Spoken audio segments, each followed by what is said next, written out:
apa enggak?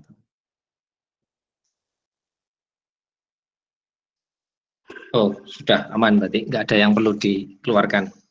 Kalau minggu lalu ada, kalau nggak salah si Haidar apa ya, itu Google Meet minta di-kick dulu baru rekodnya mau. Oke, sebentar saya presentasikan dulu materi hari ini. Materi hari ini masih ringan-ringan aja, jadi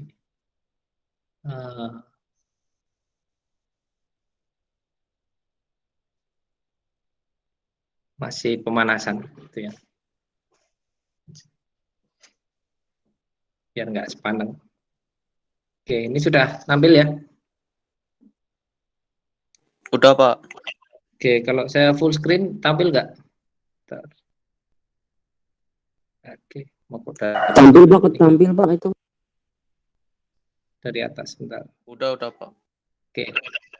Ini full screen atau masih untuk Windows PPT? Oke, udah oke Pak. Sudah full Pak. Ya, oke. Kalau gitu saya mulai ya. Baik, selamat siang semuanya. Salam sejahtera untuk kita semua. Kita mulai perkuliahan di pertemuan yang kedua. Cuma mungkin kita full kayak gini itu cuma 2 pertemuan mungkin ya. Nanti pertemuan-pertemuan selanjutnya untuk mengantisipasi kasus mati lampu lagi gitu kan. Kayak tadi mata kuliah Alpro seharusnya saya bisa tatap muka tapi ternyata mati lampu gitu kan. Jadi nggak bisa ada perkuliahan tatap muka. Jadi nanti mungkin di pertemuan-pertemuan selanjutnya materi itu akan saya bentuk dalam atau buat dalam bentuk video. Gitu ya. Tapi untuk pertemuan tatap mukanya tetap ada. Paling hanya say hello aja, kemudian kita diskusi aja dari materi yang sudah saya berikan. Nanti ada yang mau ditanyakan atau tidak, atau teknis mengerjakan tugasnya seperti apa, nanti mungkin kita arahnya kalau untuk tatap muka lebih ke arah sana gitu ya. Tapi dari sisi materi, dari sisi tugas nanti semuanya akan ada di LMS supaya enggak ini juga kita sinkron dalam waktu 1,5 jam 2 jam itu kan kayaknya lama juga, kasihan nanti kekuatannya gitu ya. Jadi tadi ngobrol-ngobrol dengan beberapa dosen juga akhirnya mereka sepakat juga gitu ya. Kalau sinkron itu mungkin kita say hello aja gitu ya. Kemudian kalau misalkan ada materi ya kita hanya nyampaikan garis besarnya aja. Materi detailnya ada di video gitu ya. Kemudian nanti setiap minggu akan ada tugas di LMS gitu kan. Karena itu sudah apa namanya? Itu memang sebenarnya kalau dari sisi perkuliahan itu memang sudah dihitung dalam satu SKS gitu ya. Satu SKS itu 50 menit tatap muka di kelas, 100 menit untuk tugas gitu. Jadi memang tugas masih menjadi bagian dari satu SKS atau 2 SKS. Oke, jadi untuk ini mungkin ini saya record, nanti saya masukkan ke ke LMS. Nanti pertemuan 3, 4 dan seterusnya mungkin saya pakai video sendiri di luar tatap muka seperti ini. Oke, kita masuk di pertemuan kedua terkait dengan masih lanjutan dari yang kemarin. Kalau kemarin kita masih bicara tentang sejarah gitu ya. Kenapa kok yang sekarang, prosesor yang sekarang itu disebut mikro gitu kan. Ya karena memang ukurannya yang sudah dalam skala mikro, bahkan mungkin sekarang sudah skalanya nano. Istilah mikro itu kayaknya sudah tidak tepat. Jadi harusnya nano prosesor gitu ya. Tapi karena bentuknya masih seukuran seperti itu, jadi mungkin kita mengenalnya seperti istilahnya adalah mikroprosesor. Nah, sekarang kita akan lihat gitu ya. Kalau kemarin di referensi itu saya menyampaikan bahwa mikroprosesor itu mesti berkaitan dengan komputer, gitu kan. Di referensinya itu di judul referensinya itu ada istilah computer organization atau komputer arsitektur.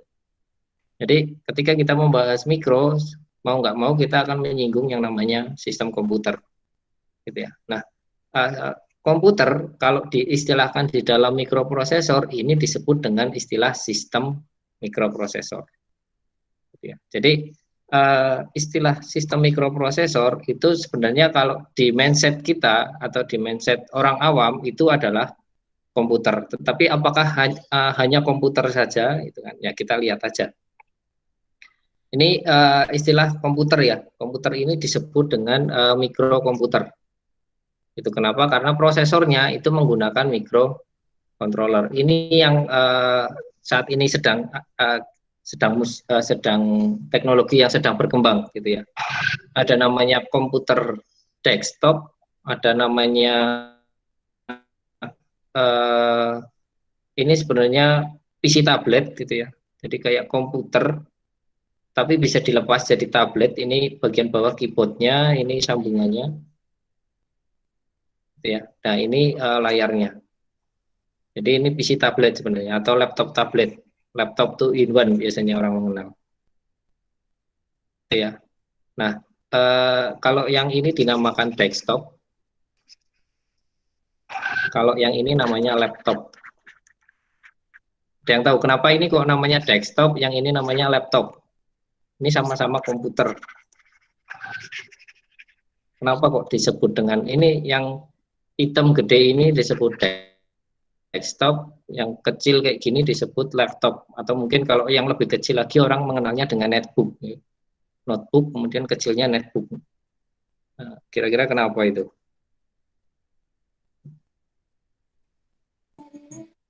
Barangkali ada yang bisa jawab. Oh, desktop berat, Kita Pak. diskusi aja lah ya, Kalau biar nggak ngantuk. laptop bisa dibawa kemana aja, Pak?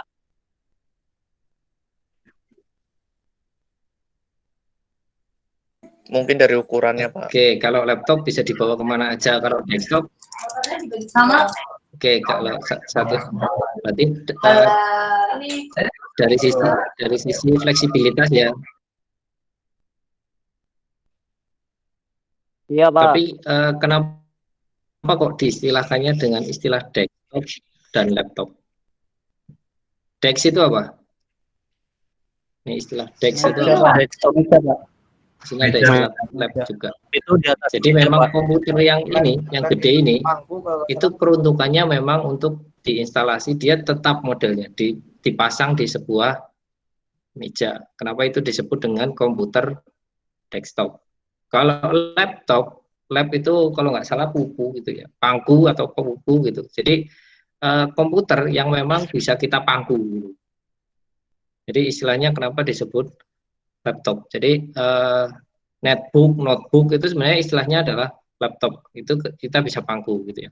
Desktop ini pun bisa kita pangku ya, cuma berat kan gitu. Kita pegang kesetrum kan ya. Jadi istilahnya ini desktop, ini laptop, di dalamnya sama, di dalamnya isinya adalah mikroprosesor ini. Gitu ya. Nah, kemudian ada perkembangan lagi, ini namanya kalau orang bilang mini PC gitu ya. Ini produknya namanya Raspberry. Namanya Raspberry. Ada lagi produk yang lain selain Raspberry banyak gitu ya. Ada yang namanya saya lupa, Banana Pi, ini Raspberry Pi. Ada namanya Banana Pi, kemudian ada namanya Kubi Board, ada namanya Beagle Board kalau nggak salah. Itu apa namanya? Intinya sama terkait dengan mini PC. Jadi ini mini PC, kenapa disebut mini PC? Ini ukurannya kecil nih. Ini tuh paling satuannya senti aja. Kalau ini motherboardnya gede, ya ini lebih kecil lagi. Yang PC tablet ini, Raspberry lebih kecil lagi. Ini ukurannya paling hanya sekitar 5 cm kali 2,5 lah, kurang lebih lah ya. Saya nggak bisa memastikan ukuran pastinya, tapi yang jelas ukurannya kecil, 5 sampai 10 cm lah. Ini 2,5 sampai 5 cm. Jadi ukurannya kecil. Tetapi dia bisa ditanam sebuah sistem operasi. Yang umum biasanya di sistem operasinya adalah Linux. Tapi yang Raspberry Pi ini sebenarnya bisa kita tanamkan Microsoft 10, Microsoft 10. Gitu ya. Jadi barang sekecil ini itu sudah bisa menghasilkan sebuah komputer. Gitu ya. Jadi bedanya ya kelihatan ya. Kalau kalian lihat di sini di komputer desktop itu karena ukurannya gede gitu kan, dia lebih fleksibel. Artinya kita mau customize, kita mau ganti RAM-nya gedein gitu ya. Kita mau ganti prosesornya, misalkan tadinya i7 generasi pertama, saya ganti dengan i7 generasi terakhir, gitu, misalkan ya. Itu masih bisa kalau kita pakai komputer desktop. Artinya dari sisi kemampuan kemampuan desktop, komputer desktop ini jauh lebih besar dibandingkan dengan laptop ataupun dengan mini PC. Ya, tapi dari sisi fleksibilitas, ya, laptop dan mini PC ini lebih fleksibel daripada desktop, gitu ya. Karena kalau kita mau kemana-mana mau bawa komputer desktop itu kan rasanya aneh, gitu ya. Kuliah, gitu kan, yang lainnya bawa laptop sendiri, bawa komputer desktop kan kayaknya aneh. Gitu. Jadi dari sisi fleksibilitas, jelas laptop dan mini PC yang lebih unggul. Tapi kalau dari sisi kemampuan, performance, gitu ya, itu komputer desktop lebih tinggi. Bahkan walaupun gini, mungkin sering ada istilah laptop game, gitu ya. Kalau yang saya tahu ROG itu keluarannya siapa itu? Ya. Gaming Asus. Komputer ROG, laptop tapi. Kalau kalian pasang bandingkan dengan komputer desktop dengan spesifikasi yang sama, kalian samakan ya dari sisi prosesornya, dari sisi grafik cardnya, RAM-nya gitu ya. Kalian samakan dengan yang ROG. Kemampuan di desktop dia akan jauh lebih bagus daripada di laptop.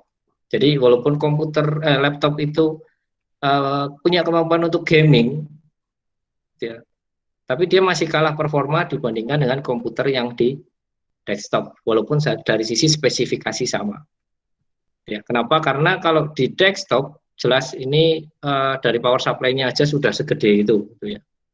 Itu artinya dari sisi powernya, kemampuan dia mencatu semua komponen yang ada di motherboard-nya itu dia lebih bagus daripada di laptop.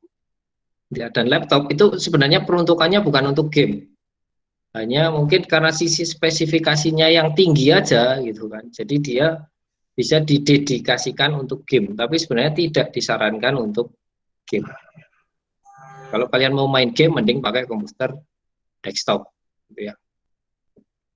Apalagi pakai mini PC, wah kalian main game lagi loading meledak mungkin dia kepanasan gitu ya. Jadi jangan pakai mini PC untuk game. Walaupun ini kalau game Tetris gitu mungkin masih bisa gitu ya. Pac-Man ya masih bisa mini PC. Tapi kalau sudah game-game berat yang sekarang itu apa saya nggak begitu mengikuti lagi. GTA 5. Wah, GTA 5 misalkan tadi kasih mini PC itu masuk ke GTA 5 mungkin kita tinggal makan, tidur, jalan-jalan, masuk kembali lagi malah bukannya nyala malah mati kan gitu. Ya. Jadi ketika kalian mau menggunakan lihatlah peruntukannya juga. Gitu. Oke, ini terkait dengan sistem mikroprosesor. Ini kita lihat di zaman sekarang. Gitu ya. Zaman sekarang itu istilahnya disebut mikrokomputer karena menggunakan sistem mikroprosesor. Tapi di luar ini sebelum ada istilah mikrokomputer, kita akan mengenal ada istilah mini komputer. Jadi sebelum ada istilah komputer desktop tadi, ya, ini mungkin kalian akan mengenal istilah mini komputer. Ini kalau dibandingkan dengan mikrokomputer tadi lebih gede. Mikroprosesornya di mana kemungkinan yang ada di meja ini, atau mungkin di tengah ini. Ini kemungkinan adalah mikroprosesornya bukan mikro ya. Istilahnya saya nyebutnya prosesor aja ya. Kalau mikroprosesor mindsetnya kayak IC. Prosesornya mungkin ada di yang tengah ini. Ini atas layar monitor. Yang kotak biru ini kemungkinan hard disk-nya. Nah, kalau sekarang hard disk kecil-kecil gitu ya, apalagi yang SSD. Kalau zaman dulu bikin hard disk itu harus kayak bikin lemari. Gitu ya, ini gede. Jadi ini kalau mau dibawa kemana-mana lebih susah lagi gitu ya dibandingkan dengan komputer desktop. Jadi sebelum ada komputer desktop ternyata ada yang lebih susah lagi yaitu mini komputer. Dan mungkin dari sisi penyimpanan gitu ya, itu mungkin masih hitungannya giga itu masih dianggap sangat besar kalau di zaman ini. Kalau sekarang kan 1 giga, 2 giga itu kayak udah nggak ada harganya ya. Jadi diinjek-injek ya nggak ngaruh gitu kan, dibuang aja nggak ngaruh gitu. Nah, kalau zaman dulu 1 giga itu untuk mencapai teknologi 1 giga itu rasanya luar biasa. Zaman saya dulu S1 atau mungkin SMA malah ya, tahun 2000-an, berarti kalian masih umur berapa itu. Itu saya punya komputer, harddisknya 40 giga, was, itu rasanya kayak paling gede. Gitu. Karena dulu game juga, ukuran game itu paling sekitar 1 giga, paling gede ya, paling gede itu 1 giga misalkan untuk GTA 4 kalau nggak salah, GTA 4, GTA Vice City kalau nggak salah dulu. Gitu ya. Itu nggak terlalu makan banyak memori, jadi 40 giga itu rasanya gede. Sekarang dikasih 40 giga, walah buat main nginstal game berapa itu udah full gitu kan. Jadi ya seiring dengan perkembangan zaman, memori semakin gede, tetapi kebutuhan akan memori itu juga semakin besar. Gitu ya. Jadi walaupun sekarang mungkin rasanya saya punya 500 giga nih, harddisk 500 giga itu rasanya gede gitu ya, atau 1 tera lah. Tapi kalau kita komparasi dengan aplikasi-aplikasi zaman sekarang, 1 tera itu sebenarnya kecil. Karena rata-rata game atau misalkan aplikasi-aplikasi yang misalkan grafis dan lain sebagainya, sekali nginstal itu mungkin bisa sampai 10 giga. Itu sudah makan memori cukup banyak. Gitu kan. Jadi walaupun sekarang kelihatannya wah, mungkin kita zaman dulu sekarang lihat mini komputer ini kapasitasnya 500 mega misalnya, mungkin kita ketawa ya, karena wah ini kecil banget gitu. Buat nginstal buat nginstal Office habis sudah gitu kan. Tapi zaman dulu juga belum ada Office gitu kan. Orang ngetik masih pakai layar hitam putih gitu. Jadi dulu pun mungkin 500 mega pun masih terlihat besar, mungkin kayak 500 giga sekarang gitu ya. Ini zaman mini komputer. Nah, sebelum ada zaman mini komputer ini, wah, ukurannya lebih gede lagi gitu ya. Ini mainframe namanya. Mainframe. Di sini ini sistem unitnya itu ada di kotak ini mungkin. Jadi satu meja ini kemudian di sekelilingnya ini ada monitor, ada mainframe. Yang kayak lemari-lemari ini harddisknya. Harddisknya pun kapasitasnya lebih kecil daripada yang mini komputer tadi. Kalau mini komputer mungkin satu kotak ini misalkan 100 mega gitu ya.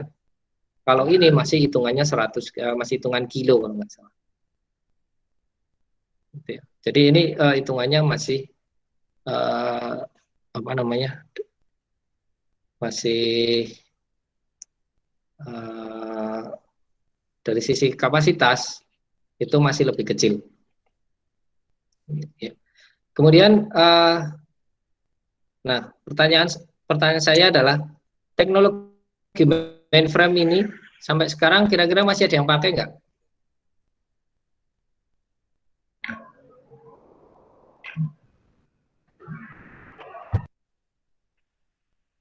Kira-kira masih ada yang pakai nggak teknologi mainframe komputer?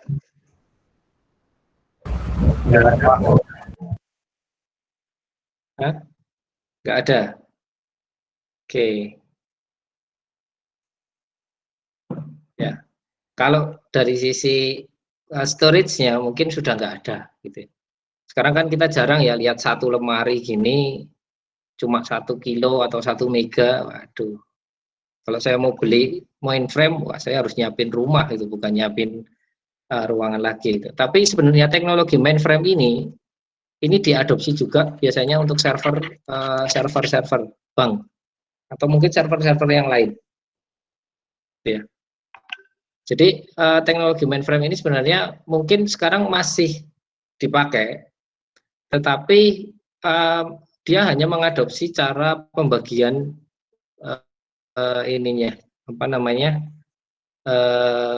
memorinya ini. Ya, jadi kalau kalian lihat server-server gitu ya, saya nggak tahu sih yang di kampus itu servernya seperti apa.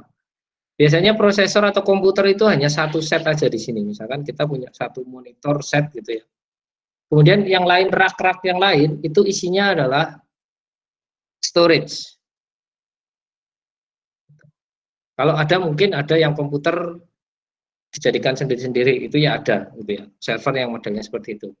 Tetapi rata-rata server itu kebanyakan komputernya cuma satu, Kemudian rak-rak itu isinya adalah tempat penyimpanan. Gitu ya. Jadi konsep mainframe-nya ini masih dipakai sampai sekarang. Gitu ya. Nah, yang membedakan adalah tempat penyimpanannya ini sekarang satuannya bukan lagi kilo, bukan lagi megabyte, tetapi sudah satuan giga atau mungkin tera. Gitu ya. Jadi kalau saya pernah dapat cerita dari teman saya yang di Bank BRI Pusat di Jakarta gitu ya, itu kebetulan dia di bidang IT-nya, server di sana itu satu lantai sendiri. Jadi misalkan punya gedung gitu ya, servernya itu satu lantai sendiri. Nah isinya kebanyakan itu adalah tempat memori atau tempat penyimpanan aja, tempat penyimpanan data. Ya, komputernya tuh paling cuma satu gitu kan. Kalau mungkin sering lihat di film-film apa sih kayak Mission Impossible atau apa gitu ya, yang akses ke server kalau gitu ya. Biasanya kan ketika kita mau membobol server ya kita cuma akses dari satu komputer aja kan gitu. Kita masukkan kayak apa semacam kayak card gitu kan. Kalau kalian saya juga lupa itu. Kemarin habis nonton film itu tentang apa judulnya saya lupa gitu. Jadi dia bobol di komputer kemudian kita bisa dapat database-nya satu ruangan itu gitu kan. Artinya sebenarnya komputer itu hanya satu, yang diperbanyak adalah tempat penyimpanannya. Itu konsep mainframe. Gitu ya. Oke, ini terkait dengan sistem mikroprosesor. Jadi tadi ada istilah mikrokomputer. Mikrokomputer itu ada komputer desktop, laptop, sama mini PC. Kemudian ada istilah mini komputer, gitu ya. Ukurannya lebih besar dari mikroprosesor. Kemudian yang lebih besar dari mikroprosesor, dari mini prosesor itu adalah mainframe komputer. Ya. Oke, ini terkait dengan perkembangannya. Perkembangannya sebenarnya kalau kita tarik mundur, harusnya mainframe dulu, gitu ya. Mainframe, kemudian seiring dengan perkembangan zaman jadi mini komputer. Setelah jadi mini komputer, jadi mikrokomputer yang seperti sekarang. Oke, kemudian selain itu ada istilah, mungkin sebelum ke sini dulu, ada istilah superkomputer. Ini Google punya. Gitu ya, Google punya. Bedanya superkomputer dengan mainframe apa? Kalau dilihat dari gambarnya. Atau kalau dilihat dari fungsinya tadi. Superkomputer itu Big data, apa? big data. Big data. Oke. Superkomputer. Kenapa kok disebut superkomputer? Karena dari sisi speednya dia cepat. Gitu ya. Artinya satu komputer ini dia bisa mengerjakan secara paralel. Gampangannya gimana ya? Saya menjelaskannya. Gini, kalau kalian punya komputer, punya laptop, kemudian di situ ada graphic card Nvidia atau Nvidia GeForce atau ATI Radeon berapa gitu ya. Nah sebenarnya ketika kalian main game itu kan prosesornya adalah Nvidia atau GeForce itu, Nvidia atau ATI itu, bukan komputer, bukan prosesor Intelnya. Jadi misalkan kalian punya nih komputer kalian prosesornya Intel, gitu ya. Kemudian di komputer itu kalian tambahkan sebuah video card atau apa namanya tadi graphic card, gitu ya. Namanya misalkan Nvidia GeForce berapa lah yang sekarang saya nggak tahu, atau mungkin ATI Radeon berapa yang sekarang saya juga nggak tahu. Ketika kalian main game, gitu ya, main game yang berat sekalipun, yang detail banget istilahnya, mungkin kalian tidak akan merasakan istilahnya kalau main game nge-lag gitu ya, nge-lag artinya putus-putus. Kenapa? Karena yang mengolah itu adalah si prosesor yang ada di GeForce atau prosesor yang ada di ATI, bukan prosesor Intelnya. Intel ini hanya pendukung aja.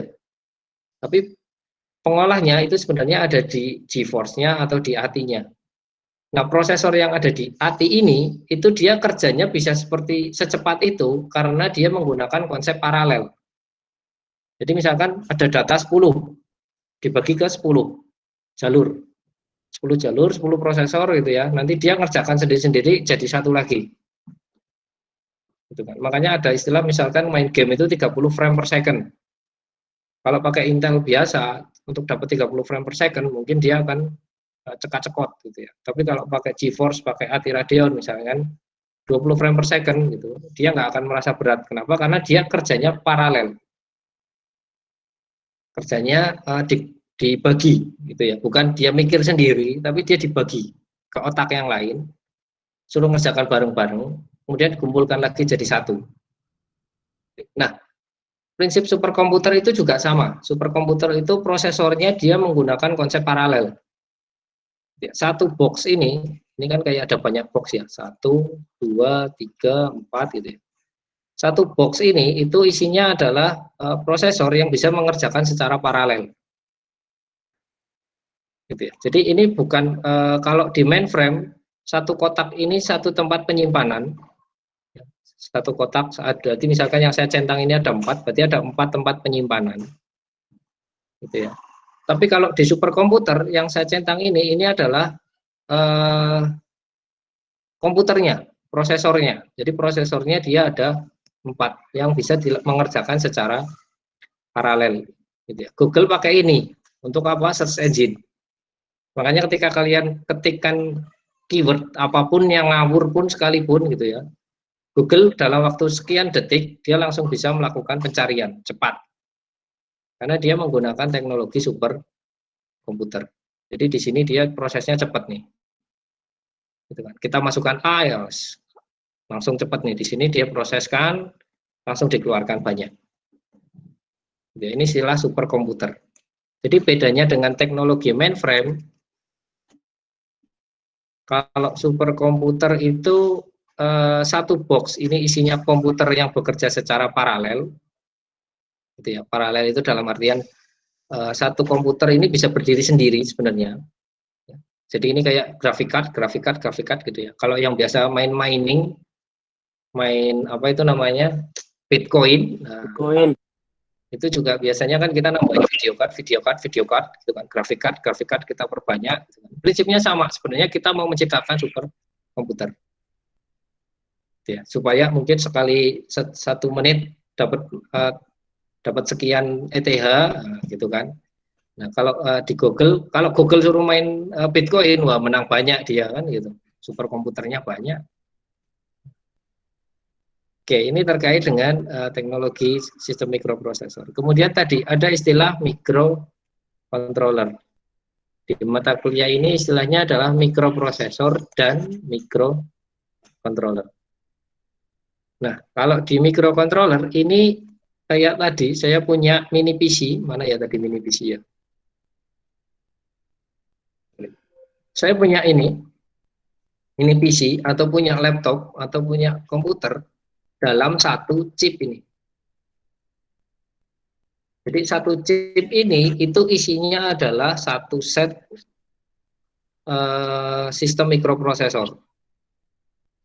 Kalau di mikroprosesor tadi, di mikrokomputer tadi atau di komputer desktop misalkan, satu IC itu isinya hanya mikroprosesor aja, isinya hanya prosesor aja. Kemudian yang lain dalam bentuk motherboard, kita pasang di motherboard. Nah, kalau mikrocontroller, motherboard beserta mikroprosesornya itu dikemas dalam satu IC ini. Jadi di dalamnya ini ada mikroprosesor ya, di sini ada RAM juga. Ya, kemudian di sini mungkin nanti akan ada selain ini siapa, ada istilah ROM dan lain sebagainya. Jadi mikrocontroller itu masih bagian dari mikroprosesor. Dalam hal ini adalah bagian kecil dari sistem mikroprosesor, atau masih menjadi satu jenis dengan sistem mikroprosesor. Ya. Jadi sebenarnya ketika kita membahas komputer, gitu ya, kita juga bisa secara tidak langsung kita kaitkan dengan mikrocontroller. Bedanya hanya kalau kita bicara mikroprosesor, kita bicara komputer itu adalah prosesor dan motherboard. Ya. Kalau kita bicara mikrocontroller, prosesor dan motherboard itu ada di dalam satu chip. Jadi di sini ini sudah semacam satu paket komputer.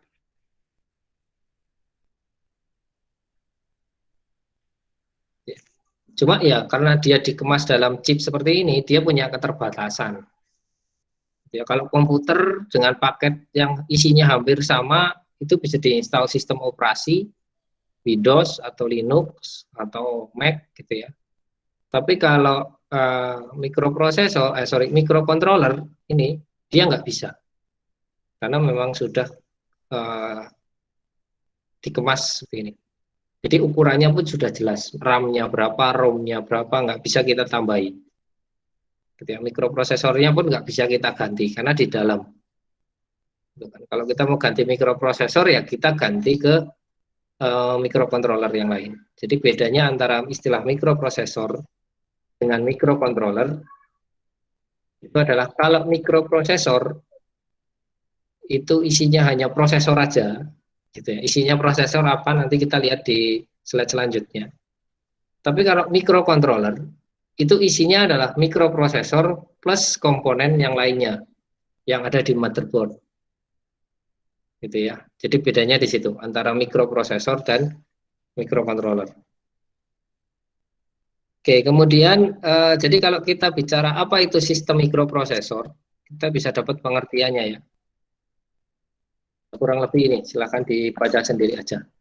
Sistem itu gabungan membentuk sebuah fungsi. Kata kuncinya ini, gabungan beberapa elemen membangun sebuah fungsi. Jadi ketika kita bicara sistem mikroprosesor, itu berarti maksudnya adalah gabungan dari elemen-elemen yang terkait dengan mikroprosesor, gitu kan, untuk membangun sebuah fungsi tertentu. Fungsi tertentunya apa? Komputer dalam hal ini. Ya. Jadi mikroprosesor ini, kenapa kok ada istilah sistem mikroprosesor? Karena mikroprosesor ini dia tidak bisa bekerja sendiri. Artinya gini, mikroprosesor kalau saya kasih tegangan, gitu ya, tanpa saya kasih RAM, tanpa saya kasih motherboard, dia nggak akan ngapa-ngapain. Dia nggak bisa ngapa-ngapain. Dia hanya diem aja. Gitu ya. Tapi setelah saya bisa tambahkan motherboard, saya tambahkan RAM, saya tambahkan hard disk, saya tambahkan apalagi sih yang di komputer itu, yang ada di motherboard, saya lupa. Nah, ketika kita sudah tambahkan itu, gitu ya, kemudian kita kasih supply, kasih tegangan, dia bisa baru mau nyala, kan gitu. Jadi mikroprosesor itu dia walaupun sebuah IC yang powerful, saya bilang IC yang cukup kalau bisa dibilang di zaman sekarang cukup hebat gitu ya dalam melakukan proses pengolahan data. Tapi mikroprosesor itu dia tidak bisa berdiri sendiri. Beda sama misalkan kalian mungkin waktu praktikum teknik pernah yang pakai gerbang N. Gerbang N kalian kasih tegangan, inputnya kalian kasih logika 1 dan 0, maka outputnya dia langsung kerja, kan gitu.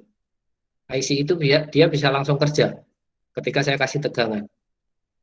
Tapi kalau mikroprosesor, gitu ya, tanpa adanya motherboard dan RAM, ketika kalian masukkan tegangan, ya mikroprosesor itu nggak ngapa-ngapain, diem. Dia nggak bisa ngapa-ngapain. Ya, jadi mikroprosesor ini bukan tipe yang penyendiri, gitu kan. Dia jiwa sosialnya tinggi. Dia butuh orang lain untuk bisa bekerja, gitu kan. Itu terkait dengan sistem mikroprosesor. Kenapa kok ketika kita membahas mikroprosesor itu harus secara keseluruhan, gitu ya. Jadi ketika saya membahas mata kuliah ini membahas tentang mikroprosesor, saya nggak bisa nih membahas tentang mikroprosesor ini aja, gitu ya. Nggak bisa. Saya harus membahas satu kesatuan ini, sistem mikroprosesor. Kenapa? Karena mikroprosesor tadi dia tidak bisa bekerja sendiri. Dia butuh komponen yang lain supaya dia bisa bekerja. Ya. Nah, komponen yang lain apa? Kalau kita lihat di motherboard, tadi saya sudah menyampaikan ya, ada istilah RAM. kemudian tadi ada istilah ROM, nanti akan ada istilah bus, kemudian ada istilah I/O. Jadi mikroprosesor membutuhkan komponen ini satu lagi, clock, sistem clock ya. Jadi untuk mikroprosesor dia bisa bekerja, dia membutuhkan RAM, ROM, bus, I/O, dan sistem clock. Kalau ini nggak ada salah satu, mikroprosesor nggak bisa jalan. Gitu ya. Misalkan nih, mikroprosesor nggak ada RAM, gitu ya. Gampangannya kalian punya komputer RAM-nya kalian cabut, mikroprosesor itu nggak akan jalan. Dia nggak akan mau masuk ke Windows, gitu kan. Kalau komputer biasanya bunyi ngebip, gitu kan. Kemudian misalkan lagi kalau nggak ada ROM, ROM itu kalau di komputer biasanya untuk BIOS nih. Jadi ketika pertama kali nyala, terus kemudian ada tampilan misalkan Lenovo berapa atau Toshiba berapa atau mungkin BIOS American apa gitu ya. Kalau ini saya cabut, dia nggak mau hidup. Walaupun kalian punya RAM, kalian punya I/O dalam hal ini nanti contohnya keyboard, mouse dan lain sebagainya, monitor. Tapi ketika ROM ini saya cabut, saya lepas, dia nggak mau jalan. Mikroprosesor ini dia nggak bisa ngapa-ngapain. Apalagi bus ini kalau bahasa sederhananya itu kalau kita bicara di rangkaian ini gampangannya jalur PCB gitu ya. Istilah sederhananya. Jadi kalau di motherboard itu saya potongi jalurnya, saya siletin itu apa namanya jalur PCB, ya mikroprosesor juga nggak bisa jalan. Gitu kan. I/O sama. I/O kalau misalkan kalian nggak punya keyboard, mouse dan monitor misalkan, mikroprosesor kalian nyalakan, ya mungkin dia nyala gitu ya. Tapi kita nggak tahu dia sebenarnya sampai mana jalannya gitu kan. Jadi kita nggak bisa memastikan bahwa mikroprosesor itu juga bekerja. Gitu. Nah kemudian ada sistem clock. Sistem clock ini sudah menjadi barang vital di komponen digital. Komponen digital IC, mikroprosesor itu IC ya. IC dia akan bisa bekerja kalau ada sistem clock. Kalau sistem clocknya ini saya cabut, ibarat orang, saya matikan jantungnya. Gitu ya. Jadi ini denyutnya, kalau denyutnya sampai nggak ada, ya dia nggak akan kerja. Gitu ya. Jadi ketika kita membahas mikroprosesor, kita tidak hanya membahas terkait apa itu mikroprosesor, tetapi kita juga akan membahas komponen di mikroprosesor yang bisa membuat mikroprosesor ini bekerja. Ya, nanti ini akan lebih jelasnya di slide selanjutnya. Ada istilah RAM, ROM, bus, I/O, dan sistem clock. Gitu ya. Jadi kenapa kok ketika kita membahas mikroprosesor, yang kita singgung dulu adalah sistem mikroprosesor. Nah, kalau tadi kita bicara mikrocontroller ini semuanya satu set ini, ya, ini sudah ada di satu IC. Ini sudah dikemas dari satu IC. Gitu ya. Kalau kita bicara komputer, RAM, ROM, bus, I/O, sistem clock itu ada di motherboard. Kita tinggal tambahkan mikroprosesor di motherboardnya. Ya. Tapi kalau mikrocontroller itu semuanya dikemas dalam satu IC. Ya. Jadi gampangannya mikrocontroller itu adalah salah satu jenis sistem mikroprosesor yang sekarang lagi in gitu ya, karena lagi banyak dipakai di berbagai bidang. Gitu. Salah satunya misalkan smart home, smart class, gitu kan. Untuk teknologi IoT itu rata-rata mereka pakainya adalah mikrocontroller. Oke, ini terkait dengan pengertian sistem mikroprosesor tadi. Kenapa kok saya menyinggung? Ketika membahas sistem mikroprosesor, belum apa-apa sudah menyinggung tentang komputer. Kemudian menyinggung tentang mainframe, superkomputer. Kemudian microcontroller gitu ya. Itu karena yang tadi itu adalah jenis-jenis dari sistem mikroprosesor. Ya, kenapa dia dikategorikan sistem mikroprosesor? Karena di dalamnya sudah ada prosesor, plus juga komponen yang membuat mikroprosesor itu bekerja. Dalam hal ini ada RAM, ROM, bus, I/O, dan sistem clock. Ya, oke, ini terkait dengan pembahasan apa itu sistem mikroprosesor dan jenisnya. Nah, sekarang kita lihat, kita mulai masuk ke masing-masing komponen ini. Gitu ya. Oke. Ini bisa dibilang arsitektur sistem mikroprosesor. Ya, kenapa kok disebut arsitektur? Karena dia hanya semacam gambar sketsa saja, gitu ya. Tapi realisasinya nggak sesederhana ini. Realisasinya adalah ya kalau kalian gampang melihatnya ya di motherboard itu. Jadi sketsa ini atau rangkaian ini itu kalau direalisasikan itu serumit yang ada di motherboard. Ya. Jadi ini disebut arsitektur. Ya, kenapa disebut arsitektur? Karena hanya sketsa saja atau apa sih namanya blok diagramnya aja. Ya. Nah tadi saya menyampaikan bahwa mikroprosesor CPU itu adalah istilah lain dari mikroprosesor. Kepanjangannya adalah Central Processing Unit. Gitu ya. Biasanya orang awam salah menyebut istilah komputer itu dengan CPU. Gitu ya. Kadang-kadang orang awam bilang, saya mau beli CPU, gitu kan. Ketika bilang CPU harusnya yang dikasih itu Intelnya, bukan komputernya. Gitu ya. Jadi CPU itu hanya bagian atau istilah lain dari mikroprosesor.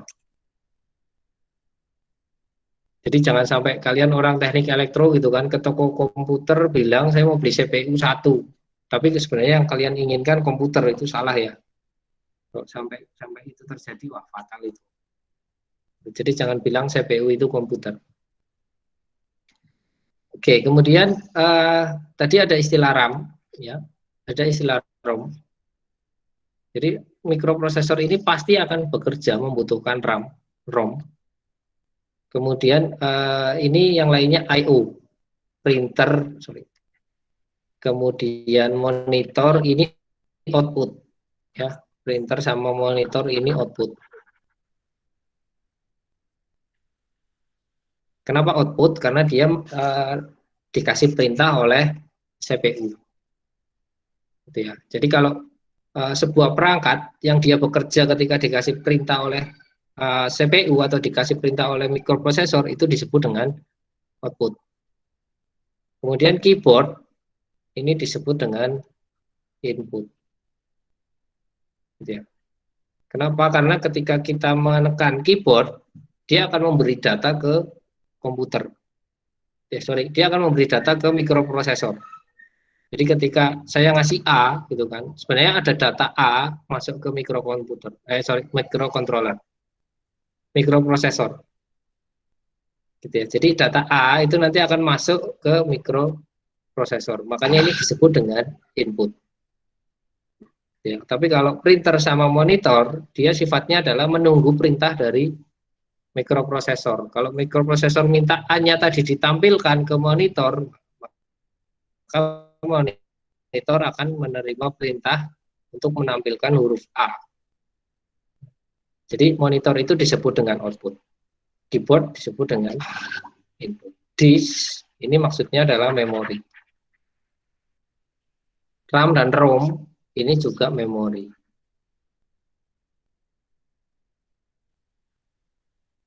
Ya. Nah, kemudian ada bus tadi. Bus di komputer itu ada 3. Ada namanya address bus, ada namanya data bus, ada namanya control bus. Ini ada 3. Ya. Bus itu tadi saya nyampaikannya jalur. Ya. Jalur kalau di PCB kelihatannya sebagai jalur. Tapi fungsinya mungkin kalau kalian sering lihat baca tulisan ini atau mungkin naik bis, gitu ya. Dia punya prinsip yang sama kayak bis, kendaraan bis itu. Jadi kendaraan bis itu misalkan saya naik bis dari Purwokerto ke Jogja, Maka bis itu bisa ngangkut banyak orang di situ. Ngangkut banyak orang yang tujuannya dari Purwokerto ke Jogja, walaupun mungkin berhentinya dia turunnya nggak di Jogja, tapi yang jelas dia punya satu tujuan yang sama dari arah Purwokerto ke arah Jogja. Gitu ya. Nah kemudian bis ini kemudian dia ketika penumpangnya sudah penuh misalkan, dia baru akan jalan. Gitu ya. Jalan, kemudian nanti di Kebumen ada yang turun, kemudian nanti di Purworejo ada yang naik, gitu kan. Nanti sampai Jogja dia berhenti, mungkin semua penumpangnya turun. Nah, di mikroprosesor ini, sistem mikroprosesor ini, prinsip dari bus, kenapa kok dia disebut bus? Itu karena dia bisa ngangkut data banyak.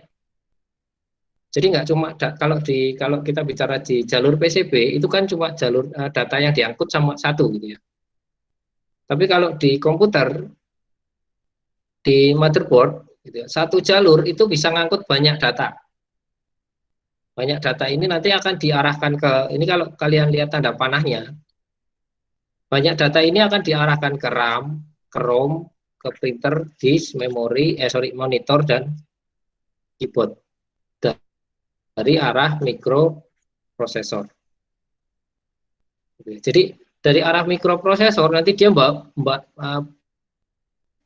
banyak data. Kemudian nanti yang turun di RAM siapa diserahkan ke RAM, yang turun di ROM siapa serahkan ke ROM, seperti itu. Jadi semacam satu jalur, tapi dia bisa membawa banyak data. Dan nanti dia akan diturunkan di setiap istilahnya kayak ini terminalnya gitu ya.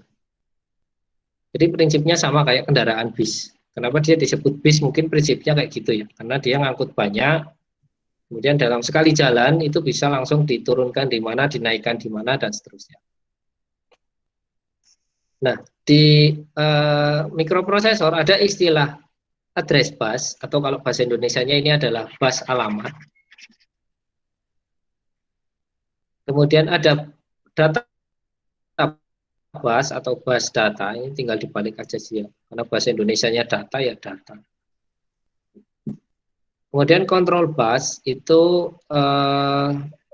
apa namanya, bus kendali. Nah, ya. Jadi ada 3 bus. Kenapa kok sampai ada 3 bus? Nanti kita bahas di belakang.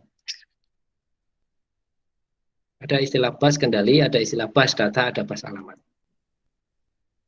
Jadi komponen kurang lebih ini.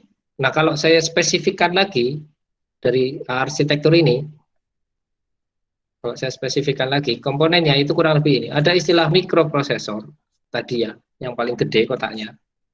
Ini mikroprosesor paling gede. Kemudian ada memori. Memori itu ada istilah tadi RAM dan ROM. Dan disk mungkin, tapi ini sebenarnya tidak, kalau memori ini sebenarnya kalau nggak ada dia nggak berefek gitu ya, tapi yang harus jelas ada RAM dan ROM. Kemudian ada input output, tadi kalau kita lihat di sini ada printer, monitor, keyboard gitu ya. Kemudian ada sistem bus data, bus alamat, dan bus kendali atau bus kontrol ya. Jadi ini kurang lebih komponen. Kalau kita mau membuat sebuah mikroprosesor, sistem mikroprosesor, kurang lebih semua komponen ini harus ada. Ya. Kalau nggak ada, ya berarti kita akan kesusahan nanti. Atau mungkin mikroprosesornya ini mungkin belum tidak akan bekerja. Tetapi kalau I/O ini sebenarnya sifatnya opsional ya. Artinya kalau ini nggak ada, sebenarnya dia masih bisa kerja. Cuma kita tidak tahu dia prosesnya sampai mana, karena kita tidak bisa melihat, tidak ada output yang bisa kita lihat untuk pakai untuk melihat, tidak ada input yang bisa kita pakai untuk mengecek. Ya. Kemudian mungkin satu lagi tadi ada istilah sistem clock, ini saya lupa menambahkan di sini. Sistem clock. Ya. Oke, kemudian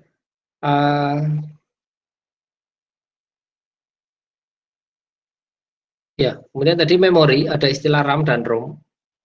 Tapi kepanjangannya itu sebenarnya 2 hal yang berbeda ya, bukan kayak UPIN dan IPIN. Upin dan Ipin itu dua yang hampir sama. Tapi kalau RAM dan ROM itu sebenarnya kepanjangannya berbeda. Kalau ROM itu kalau di kepanjangannya ada read only memory, ya. Kalau RAM itu random access memory. Jadi sebenarnya bukan ini dua memori yang berlawanan, bukan. Tapi kalau istilah lain dari RAM itu adalah RWM. Nah, ini baru istilah yang saling berlawanan. Yang satunya hanya bisa dibaca, yang satunya bisa dibaca dan ditulis. Jadi ada istilah ROM, ada istilah RWM. Cuma orang lebih mengenal RWM itu dengan istilah RAM, Random Access Memory. Ya, jadi ini bukan Upin Ipin. Yang Upin Ipin itu harusnya ROM dan RWM.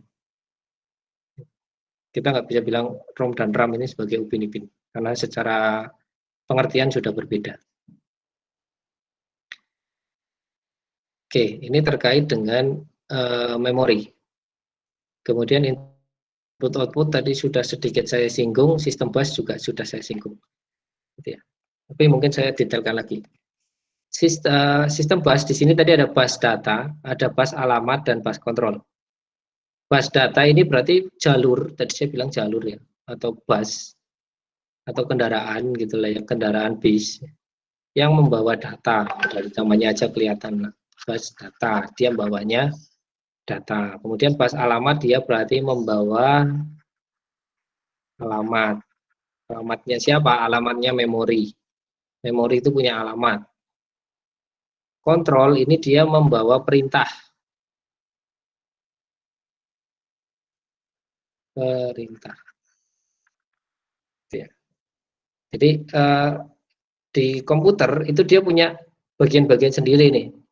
Yang bawa data ada sendiri, yang bawa alamat sendiri, yang bawa perintah sendiri. Kenapa dipisah? Supaya bisa berjalan bersamaan. Satunya lagi ngirim data, satunya ngirim alamat, satunya ngirim perintah.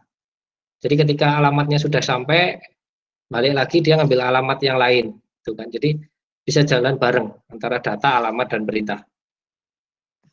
Di sisi lain datanya nanti dia lagi ngasih data kemana-kemana.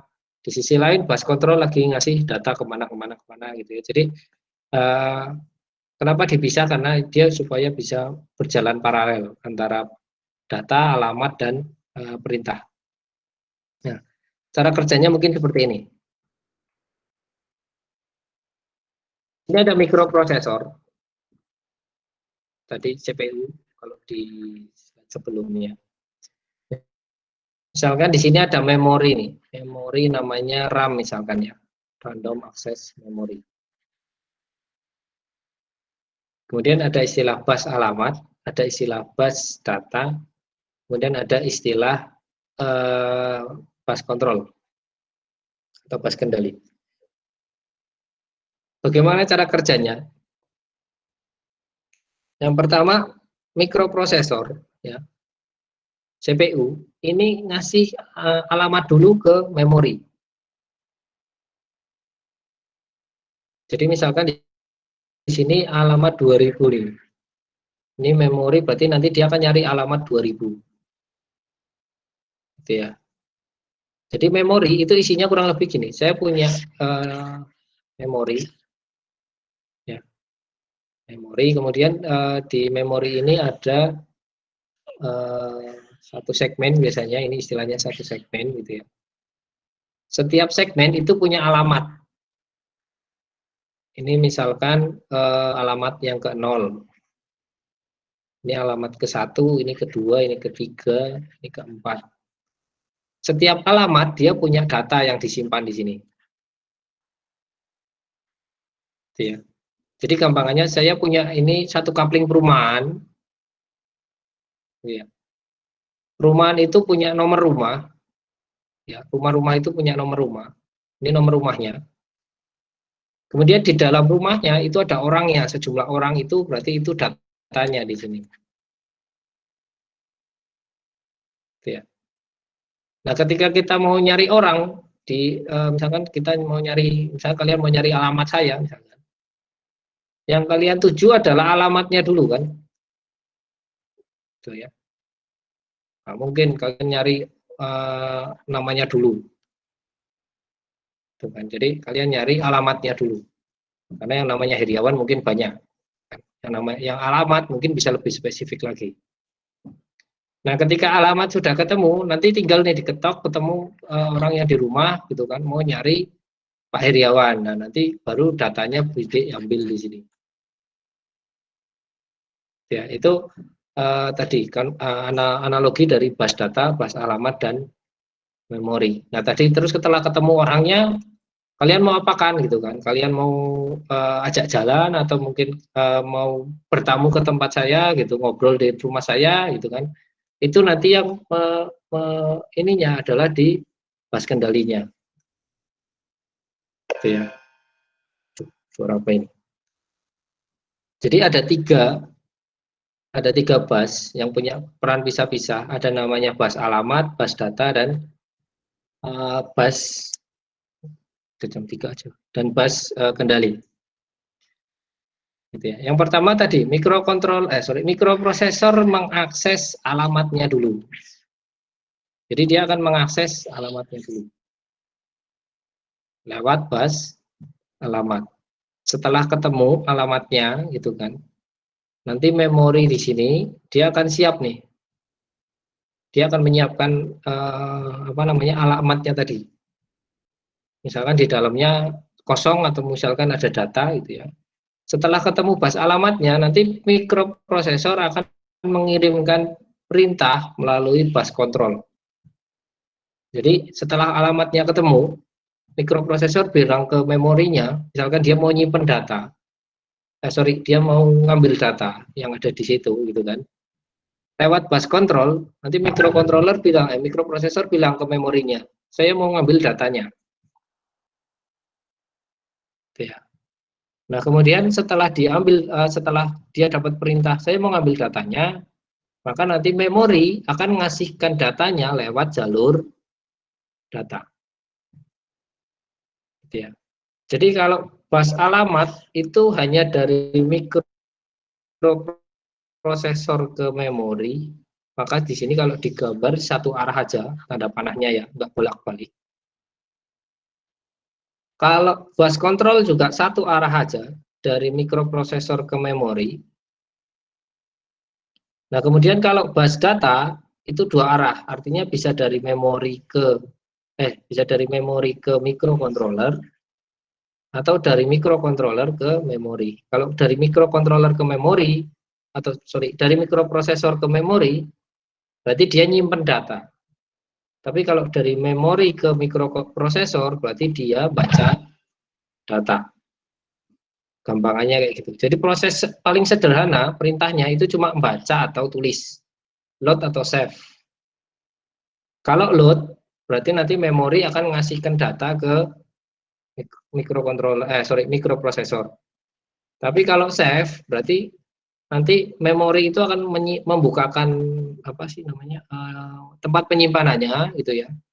Kemudian nanti mikroprosesor akan ngasihkan data ke memori. Nanti setelah datanya masuk ke memori, dikunci. Tapi sebelum microcontroller itu membaca atau menulis atau load atau save, dia harus mengakses dulu alamatnya. Ya, kenapa? Karena memori itu banyak di sini. Memori itu gede. Ukurannya kan gede ya, sampai kalau yang sekarang mungkin sampai gigaan, teraan. Tera itu sebenarnya diklasifikasikan ke dalam beberapa alamat. Gitu ya. Misalkan saya punya RAM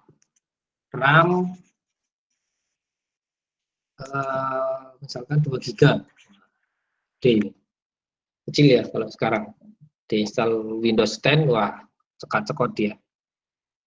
Ya. Kemudian saya punya mikroprosesor 64 bit. Nah, mungkin kemarin ada yang tanya nih, kaitannya bit itu apa gitu ya. Saya punya RAM 2 GB, mikroprosesornya 64 bit. Maka saya punya memori, ya, memori 2 GB ini, itu berarti gini, 64 bit berarti satu alamat nih, Ini akan dipecah jadi 64 kotak. Nah, gitu. Ini ada 64. 1, 2, sampai 64. Artinya apa? Kalau 2 giga itu kan 2 juta ya. 2 juta dibagi dengan 64. Berapa tuh? Saya tak hitung dulu. 2 juta dibagi 64. Banyak pokoknya itu. 31.000. Ya, 31.250, ya kan?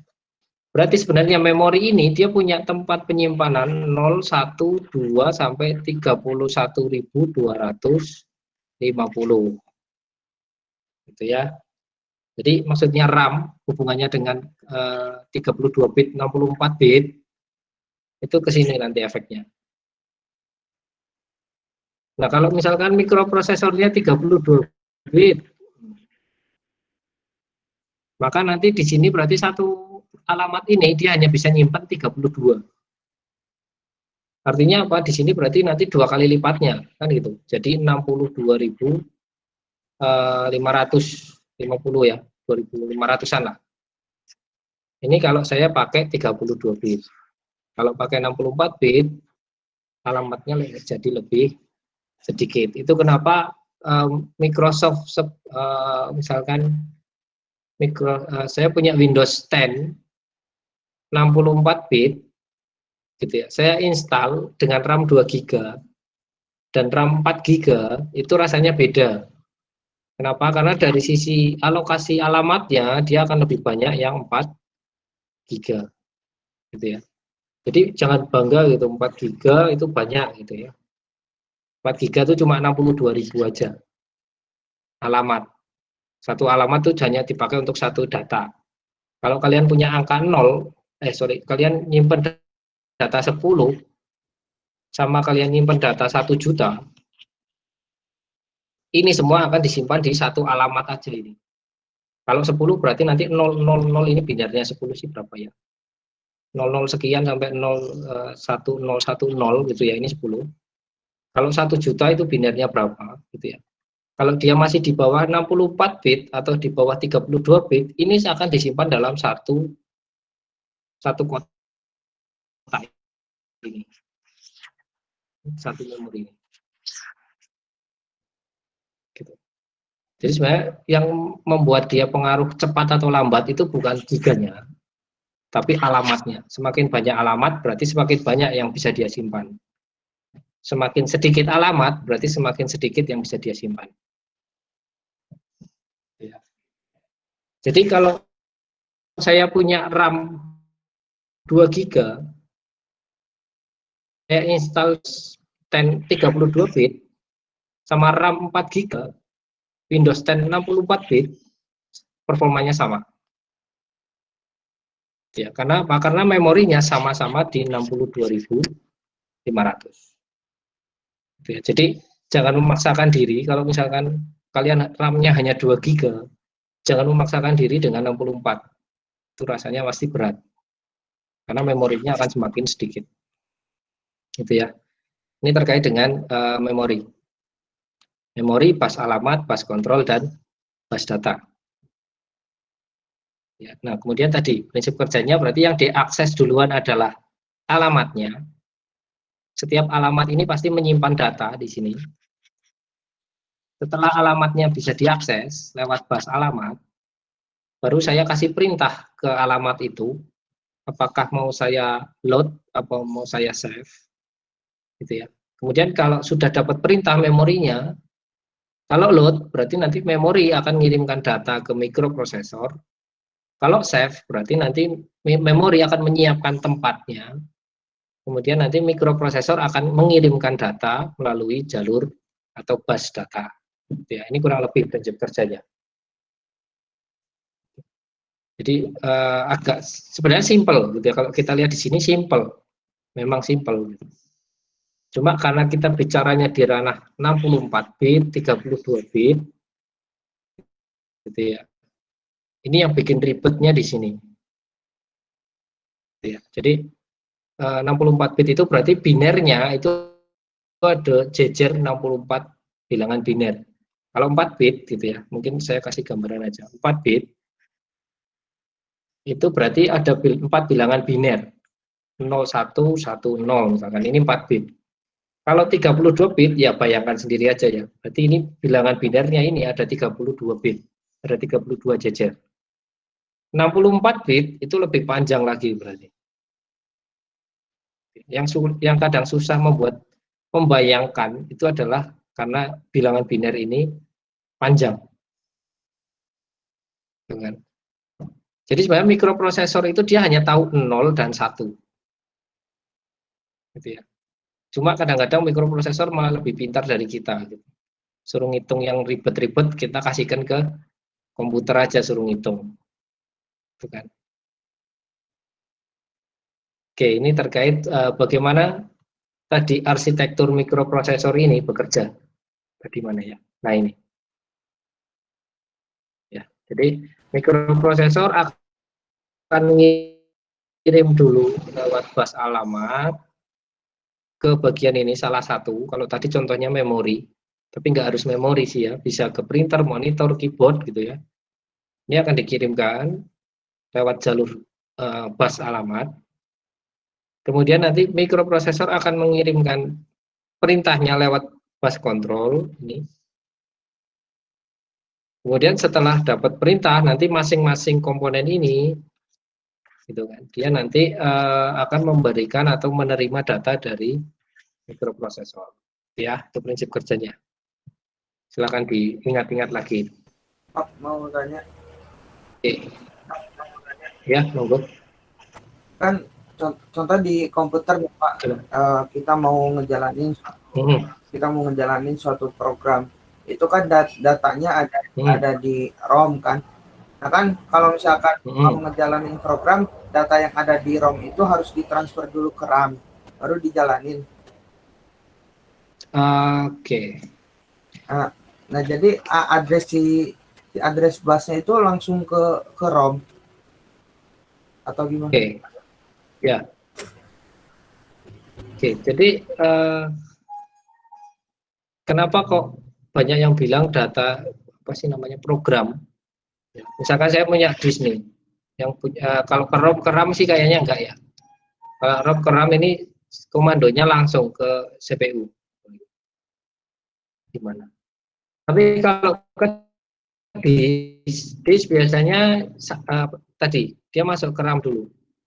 Semacam ini tempat penampungannya. Jadi prosesnya sebenarnya gini. Saya punya data di disk. Di hard disk lah, ini disk itu maksudnya hard disk gitu ya, data di hard disk. Data di hard disk, kemudian ketika saya mau jalankan, maka nanti CPU akan mengirimkan lewat proses yang sama ke bus alamatnya disk, kemudian nanti di load, dikerjakan oleh CPU, tapi dia nggak kembalikan lagi ke disk, tapi kembalikannya ke RAM, supaya nanti sewaktu-waktu ketika data itu mau diakses, dia butuh waktu yang lebih cepat daripada ke disk. Kenapa dia bisa lebih cepat? Karena dia di dalam satu motherboard yang sama. Sedangkan hard disk itu ada terpisah di sini. Dia pakai kabel di sini. Performa pakai kabel dan performa pakai jaringan PCB di sini, misalkan saya punya PCB ya. Gini lah ya, misalkan ini mikroprosesor, ini RAM di sini gitu kan. Performa jalur dari data dari hard disk ke prosesor balik lagi ke sini itu akan membutuhkan waktu yang lama. Bolak-balik ke sini itu waktunya lama.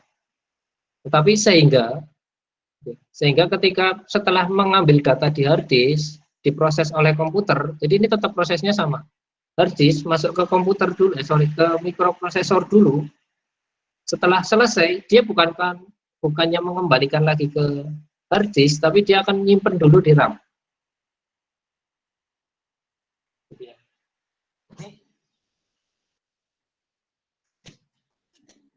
Jadi tempat RAM itu kenapa banyak yang bilang tempat penampungan sementara. Jadi prosesnya kurang lebih seperti itu. Karena kalau di Windows sendiri, Windows itu ketika booting, dia akan mengambil data yang ada di disk, gitu kan. Dia tarik semuanya lewat CPU, tapi tidak bisa langsung dari disk masuk ke RAM, itu nggak bisa. Dari disk akan masuk ke CPU dulu, kemudian disimpankannya di RAM. Nanti ketika mikroprosesor, ketika mikroprosesor membutuhkan data itu tinggal di load lagi di RAM, gitu ya.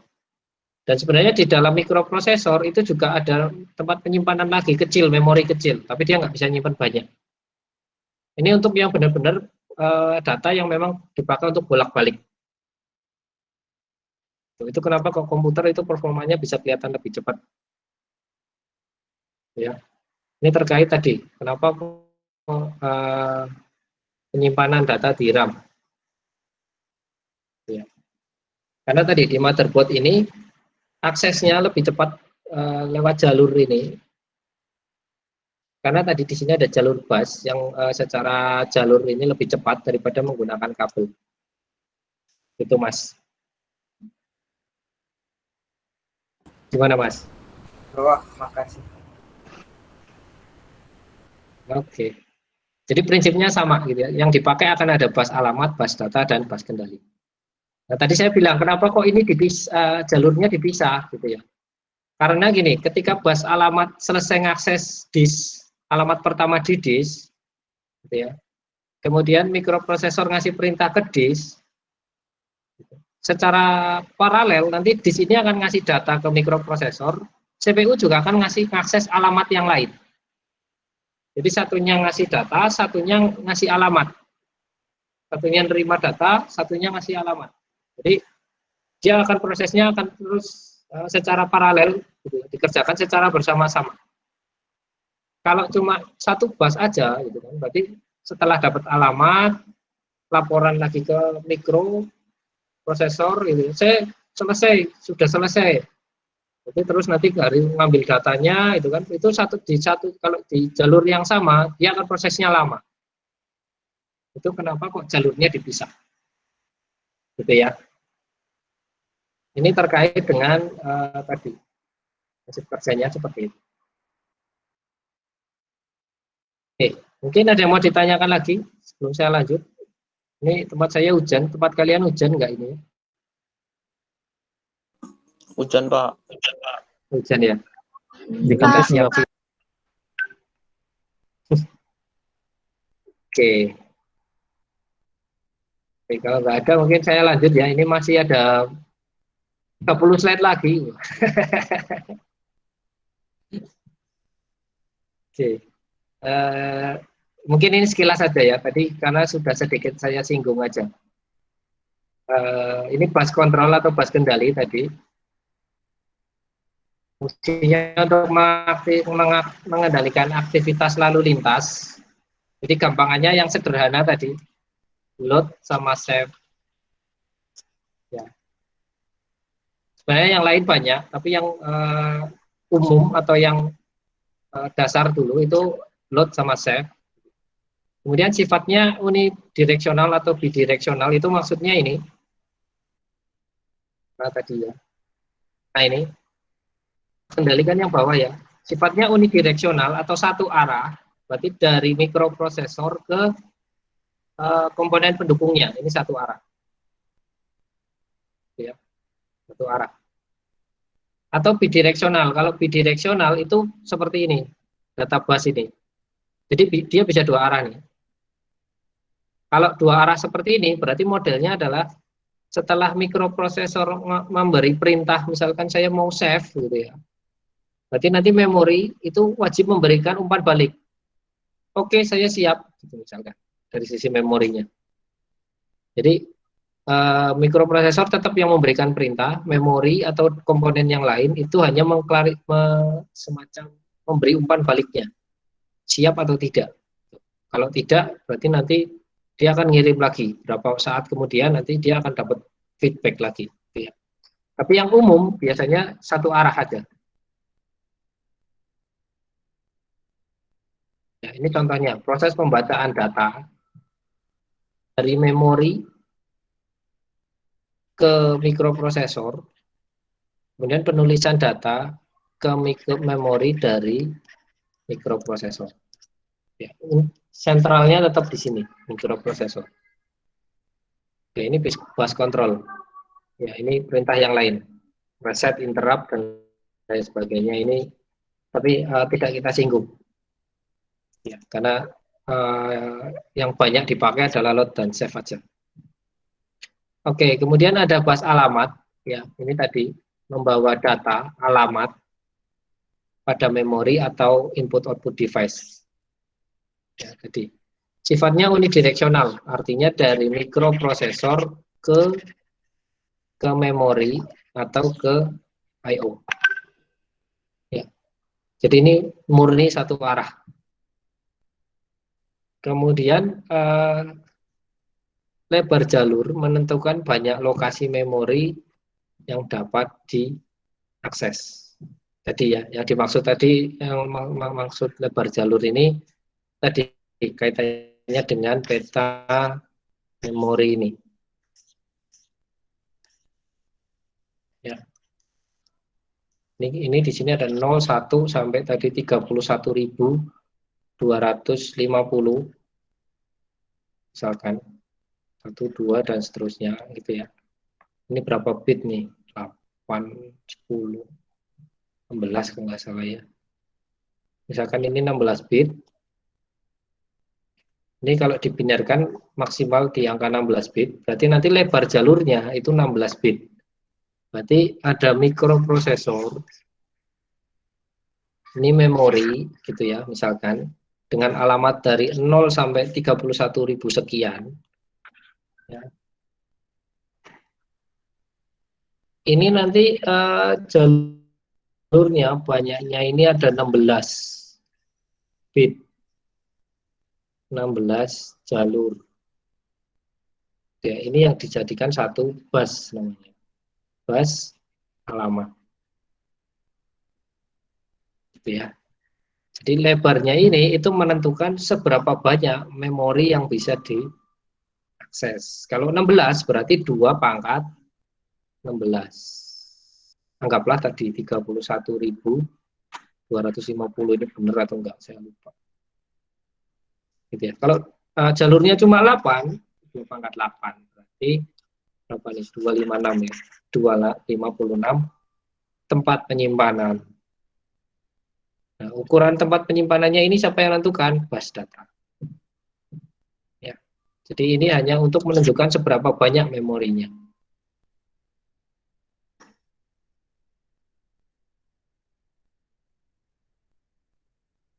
Oh, 2 pangkat 16 itu 655, berarti ini 2 pangkat 15 nih, sorry.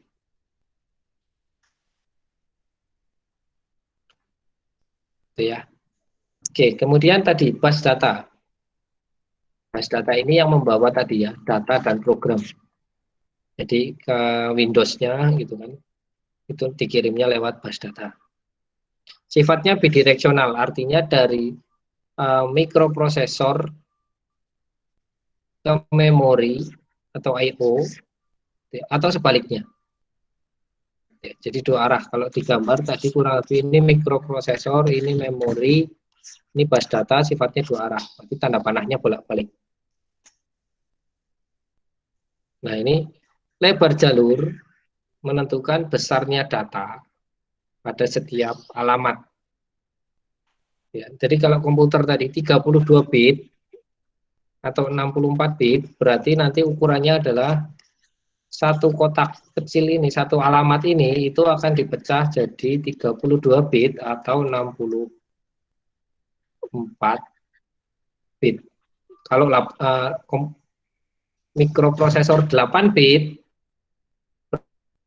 berarti nanti akan dipecah jadi 8. Lihat, jadi 1, 2, 3, 4, 5, 6, 7, 8 misalkan. Jadi ada 8 ukuran datanya. Ini kaitannya dengan ukuran data. Sampai sini pasti sudah mulai puyeng. Karena ada bus alamat, ada bus data, itu kan. Itu apa? Dan kalian belum pernah melihatnya mungkin. Nanti kita akan melihat ya pas waktu praktek nanti.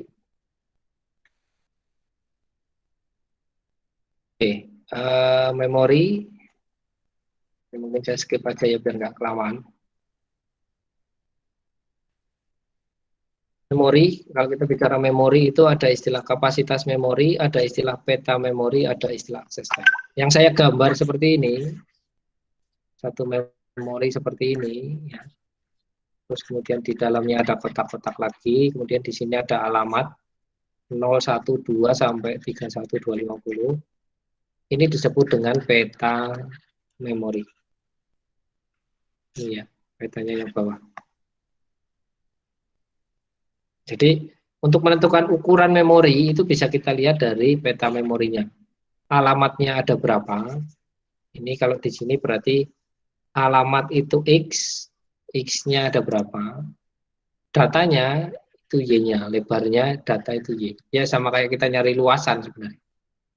Cuma bedanya kalau luasan kan panjang kali lebar gitu ya. Kalau ini berarti 2 pangkat X dikali dengan Y. Oke ya. Ya itu mungkin nanti saja. Oke, ini contoh soal saya rasa nggak perlu.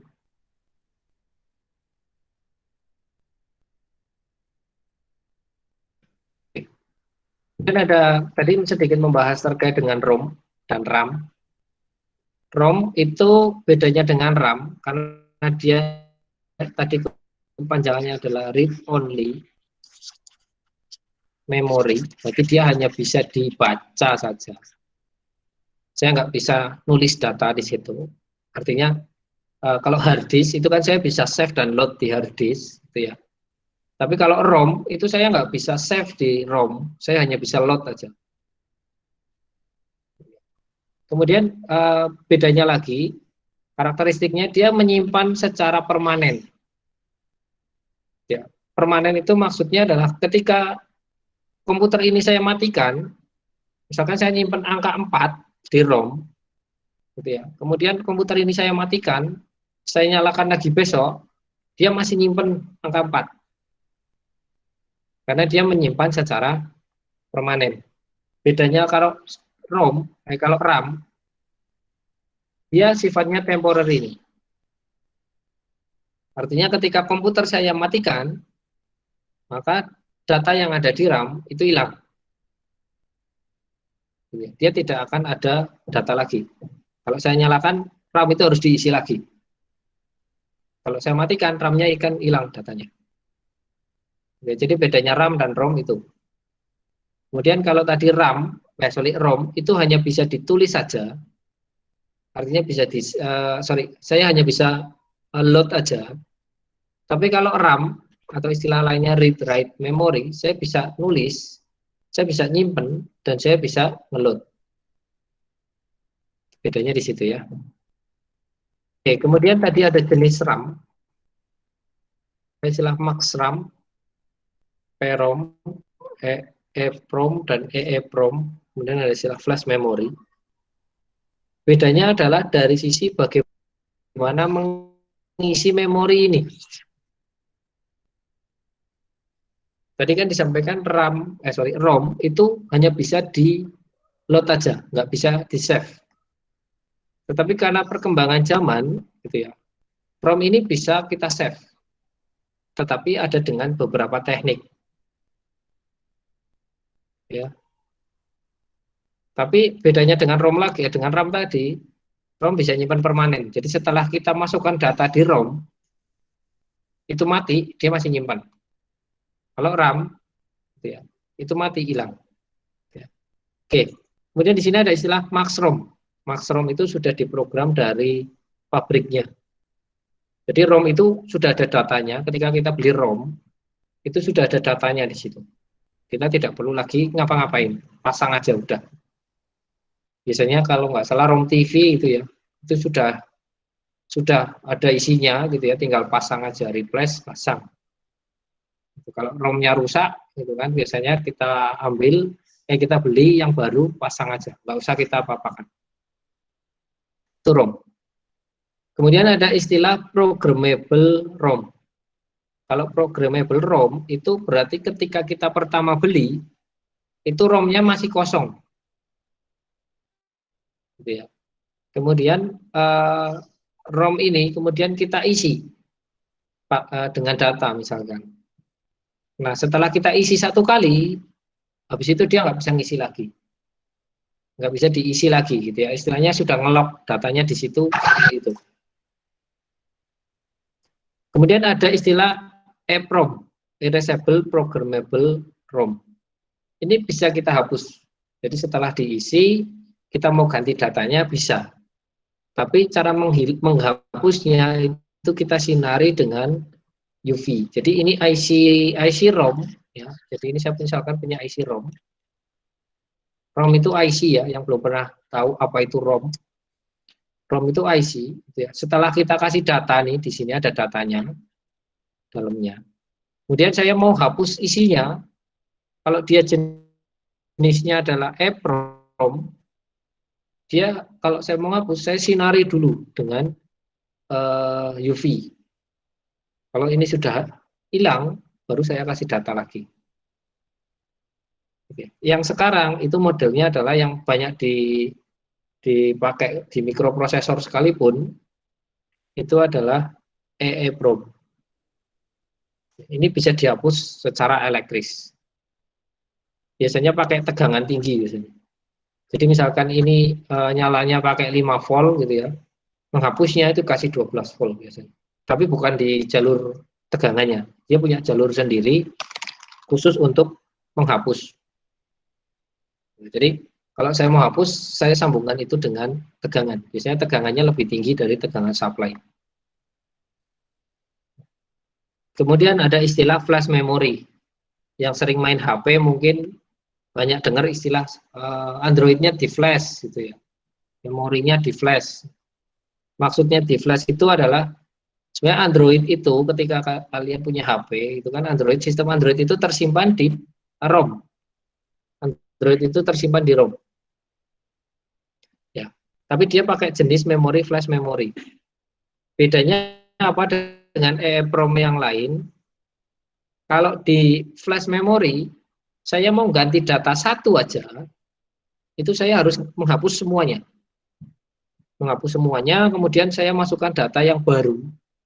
Sebenarnya data yang sama, cuma saya ganti satu aja. Gitu ya.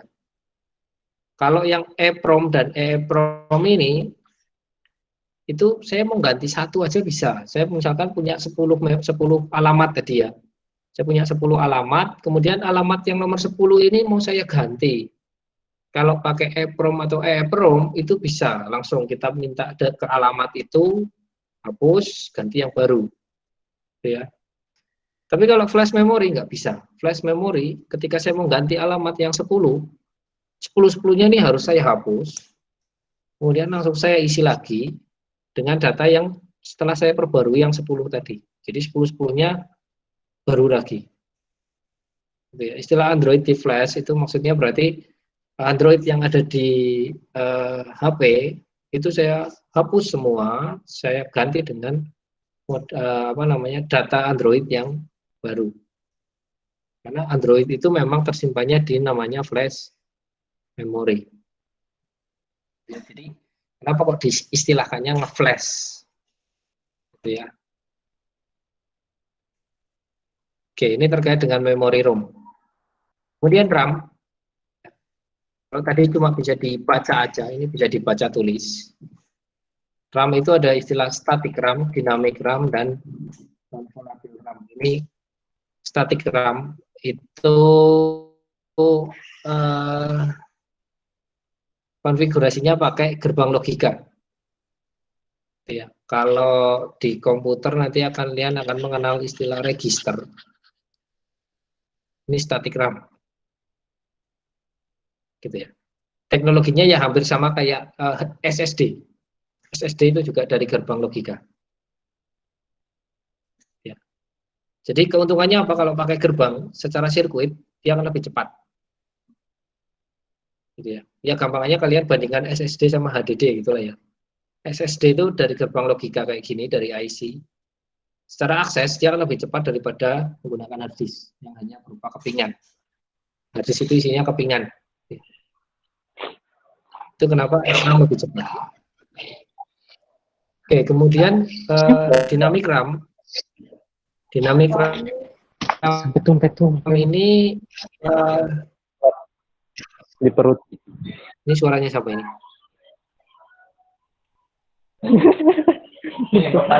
Dinamik RAM itu model yang RAM yang dipasang di komputer.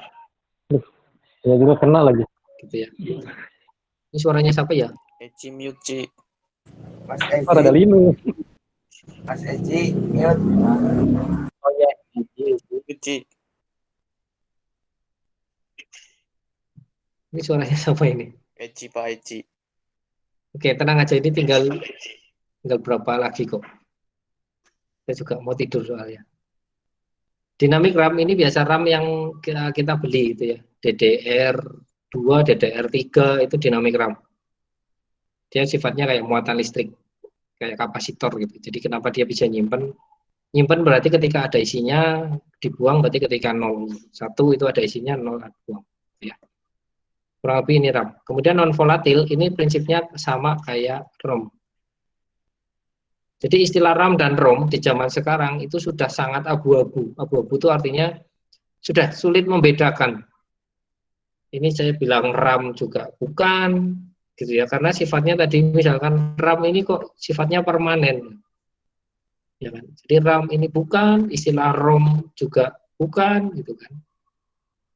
Jadi tadi kemudian di RAM, di ROM juga ini akhirnya bisa dihapus juga, artinya bisa dibaca, bisa ditulis. Jadi istilah RAM dan ROM ini sebenarnya zaman sekarang sudah agak abu-abu. Kita tidak bisa membedakan bahwa ini RAM, ini ROM. Tapi kita bisa mengklasifikasikan itu ke dalam, sama-sama ke dalam memori. Oke, kemudian input-output, ya saya rasa ini tidak perlu saya jelaskan panjang lebar. Istilah peripheral itu maksudnya perangkat luar, gitu ya. Kemudian ada istilah peripheral input, ada istilah peripheral output. Peripheral input itu mengirimkan data ke mikro. Yang disebut input itu pasti dari luar masuk ke mikroprosesor. Contohnya ada tombol, keyboard, mouse, sensor, gitu ya, kamera, gitu kan. Itu mengirim data dari luar masuk ke mikroprosesor. Kemudian peripheral output itu berarti yang menerima data dari mikroprosesor, monitor, gitu kan. Monitor itu bisa tampil A gimana? Karena tadi saya mikroprosesor ngasih perintah ke IC monitor untuk menampilkan huruf A, gitu kan. Kemudian kalau selain ini ada istilah motor DC atau dinamo, gitu ya, yang kalau dikasih tegangan muter, gitu kan. Itu peripheral output. Ya, jadi istilah peralatan luar atau perangkat luar itu disebut peripheral. Gitu ya. Ini terkait dengan input output. Mungkin saya nggak jelaskan panjang lebar lah. Paling tidak bisa membedakan mana yang input, mana yang output, gitu ya. Jangan sampai bingung. Membayangkannya gampang kan gitu. Membayangkannya berarti kalau ada action dari orang itu input biasanya. Karena berarti mikroprosesor yang nerima. Tapi kalau kita hanya pasif, orangnya hanya pasif, berarti dia adalah output. Kenapa? Karena mikroprosesor yang aktif dia untuk memberikan perintah, gitu ya. Itu nanti silakan dipelajari lagi mana yang input, mana yang output. Kemudian berdasarkan pola aliran, output itu ada istilah paralel, ada istilah serial. Ini plus minusnya ya. Cepat itu plusnya, banyak I/O itu minusnya. Kemudian serial itu minusnya berarti lambat, lebih lambat, plusnya itu hanya butuh 2 I/O saja. Kenapa bisa seperti ini? Gitu ya. Gampangannya gini, saya punya paralel 1, 2, 3, 4, 5. Saya mau ngirim 5 bit. 5 bit, misalkan 1, 0, 1, 1, 0 misalkan. Ya. Kalau saya pakai komunikasi paralel, 5 bit ini akan masuk ke jalur masing-masing nih. 1, 0, 1, 1, 0. Kirim ke sini. Dalam satu waktu nyampe sini. 1, 0, 1, 1, 0. Tinggal disusun lagi aja, kan gitu. Sedangkan kalau serial, ya, saya mengirim 5 bit, berarti nanti clock pertama itu 1. Clock kedua itu 0. Clock ketiga itu 1. Clock keempat itu 1. Clock kelima itu 0. Artinya dia akan 5 kali lebih lambat daripada paralel. Gitu ya. Jadi kalau misalkan 32 bit tadi ya, komputer 32 bit pakai serial, wah namanya kebangetan. Makanya di jalur PCB itu rata-rata pakainya adalah paralel. Karena 32 itu langsung dikirim dalam waktu yang bersamaan. Cepat. Ya. Kalau serial dia lama. Cuma keuntungannya tadi, serial mau seberapa banyak datanya, mau 5 bit, mau 10 bit, 32 bit, yang dibutuhkan cuma 2. Jalur untuk data dan jalur untuk clock. Ini misalkan data. Yang ini clock. Jadi minimal ada 2 ini, data dan clock. Tapi kalau di paralel, saya punya 32 bit, berarti saya harus menyediakan jalur 32 banyaknya. Saya punya 64 bit, berarti saya menyediakan jalur sebanyak 64 bit. Kalau serial, wah dia santai aja gitu. Apa sih bahasa sekarang? Santuy aja gitu ya. 2 aja cukup, kan gitu. Ini bukan KB ya, tapi ini komunikasi serial. 2 aja cukup. Mau seberapa banyak datanya. Tapi kalau paralel, harus mengikuti jumlah datanya. Oke ya, ini plus minusnya. Jadi nanti silakan dipelajari lagi konsepnya. Enggak kelamaan juga. Terus kemudian di sini ada jenis port, ada istilah programmable I/O, ada istilah unprogrammable I/O. Istilah programmable I/O berarti I/O-nya bisa, istilah unprogrammable, di sini berarti tidak ya. Berarti ini tidak dapat diprogram. Misalkan gini, saya punya gerbang, IC, ini ya. Ya, IC. Biasanya yang penunjuk ini 1 gitu ya.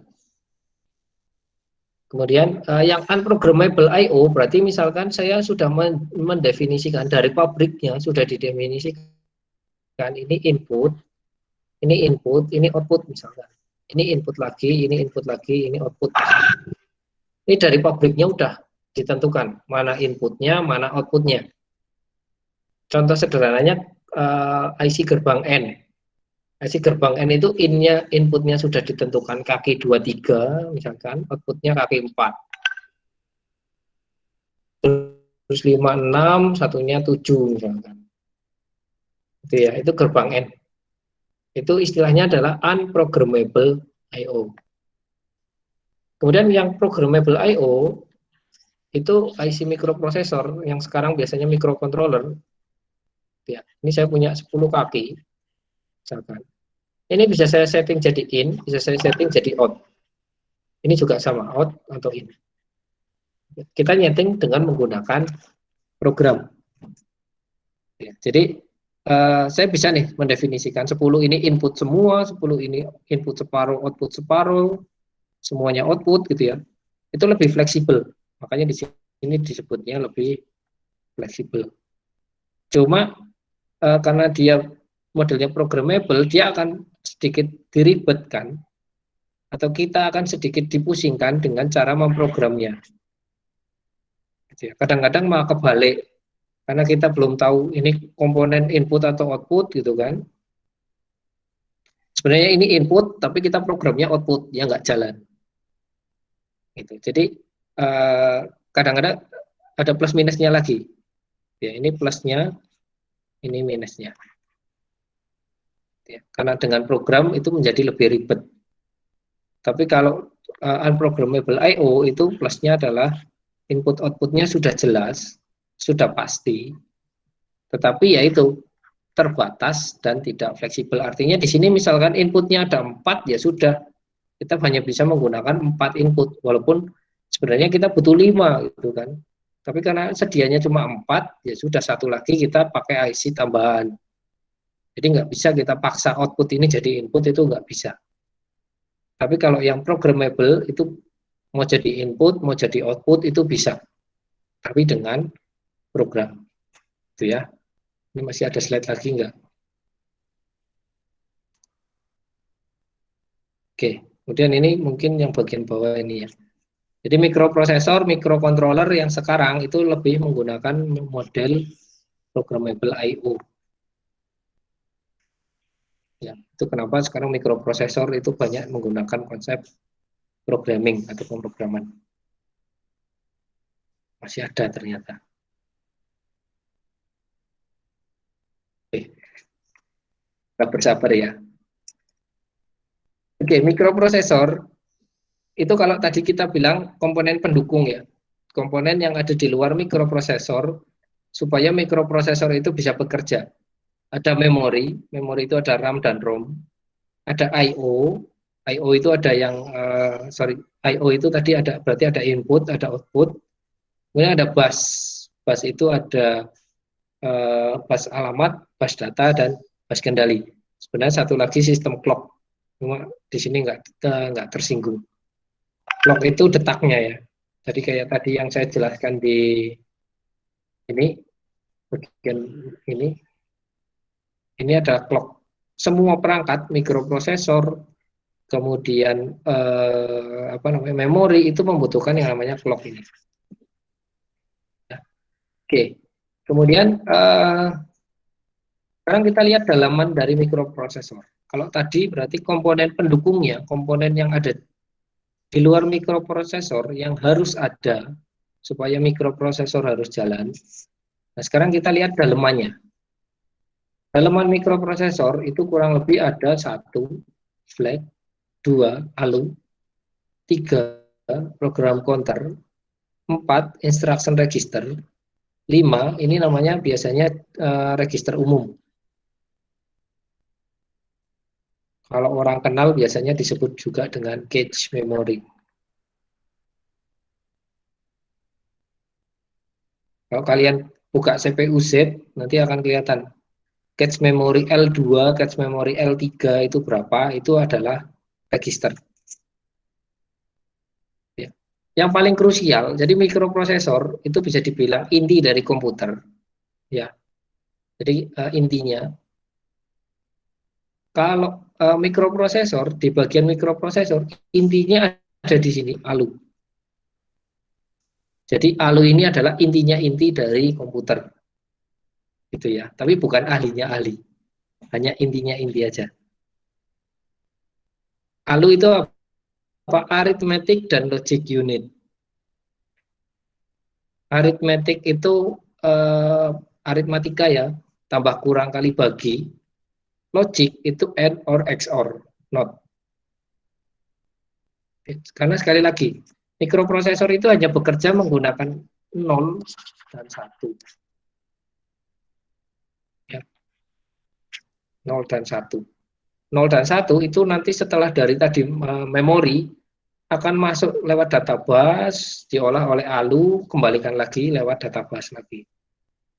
Gitu ya. Jadi intinya ada di sini, ALU, Arithmetical Logic Unit. Jadi ini bagian yang melakukan proses tambah, kurang, kali, bagi, dan kemudian AND, OR, XOR sih lambangnya apa ya? XOR, kemudian NOT ya. NOT itu apa ya? Ada pentung gini ya. Saya lupa, lambang NOT itu apa ya? Atau negasi ini. Jadi dia yang menjalankan. Ini komponen utama. Kemudian ada istilah flex.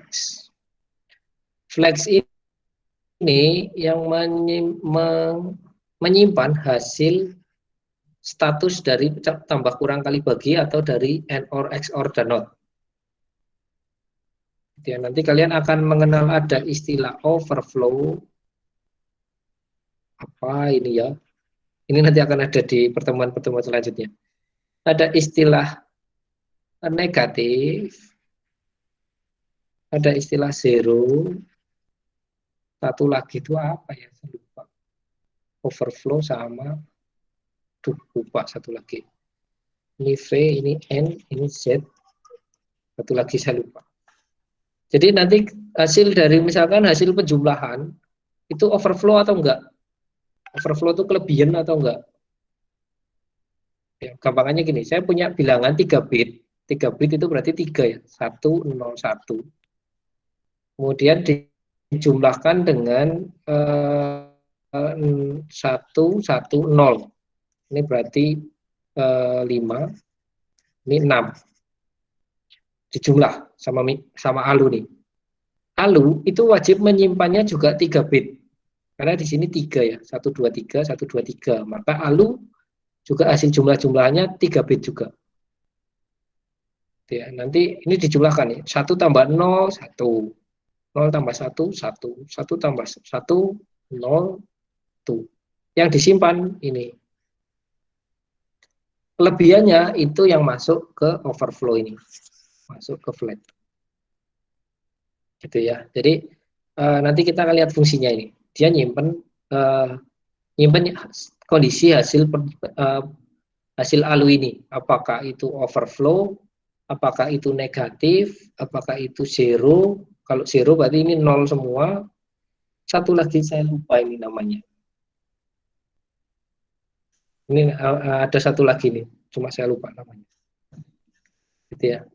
Jadi nanti hasil tambah kurang kali bagi, AND, OR, XOR, dan NOT itu akan disimpan di flag. Kalau dia punya keanehan, lah, gampangannya keanehan dari proses tadi.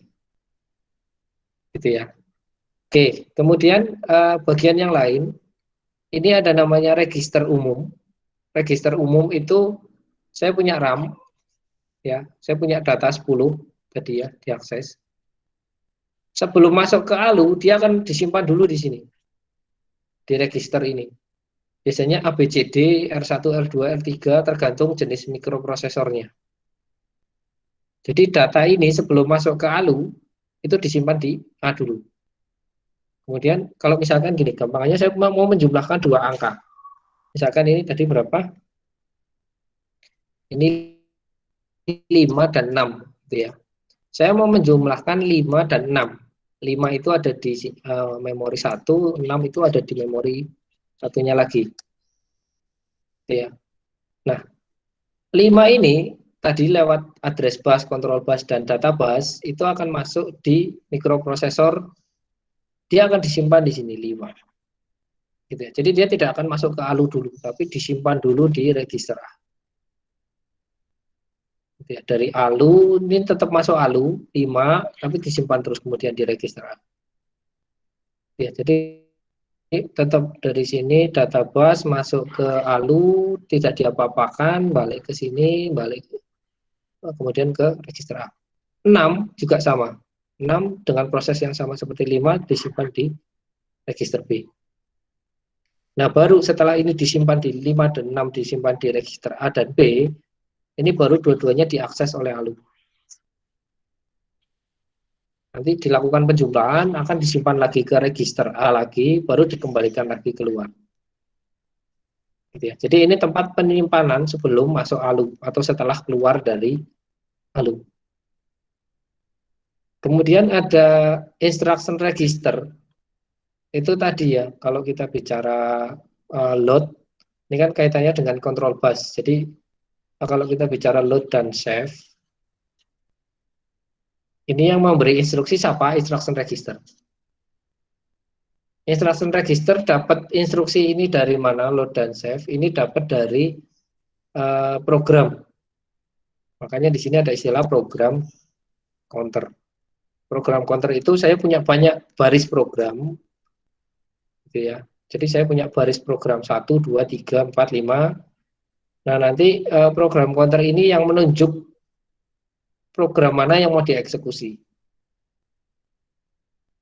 Jadi program counter nanti akan menunjuk lewat address bus, gitu ya. Oh, ini perintah untuk baca, maka nanti diterjemahkan ini. Diterjemahkan, oh ini baca dari alamat sekian sampai alamat sekian. Jadi dia nggak baca datanya, dia hanya baca alamatnya. Kirimlah gitu ya, kirim, control bus ngirim perintahnya, data busnya nerima datanya. Ya, ini bagian dalaman dari mikroprosesor. Mungkin ini nanti akan kita pelajari lebih rinci setelah kuis 1. Gitu ya. Masing-masing komponen nanti ini kita pelajari. ALU itu isinya apa, program counter itu isinya apa, instruction register isinya apa, flags isinya apa, register ABCD isinya apa gitu ya. Sehingga kita akan punya mikroprosesor yang sederhana. Bahkan nanti kita juga sampai ke RAM dan ROM, tapi nggak sampai ke I/O. Kalau sampai ke I/O 14 pertemuan nggak cukup.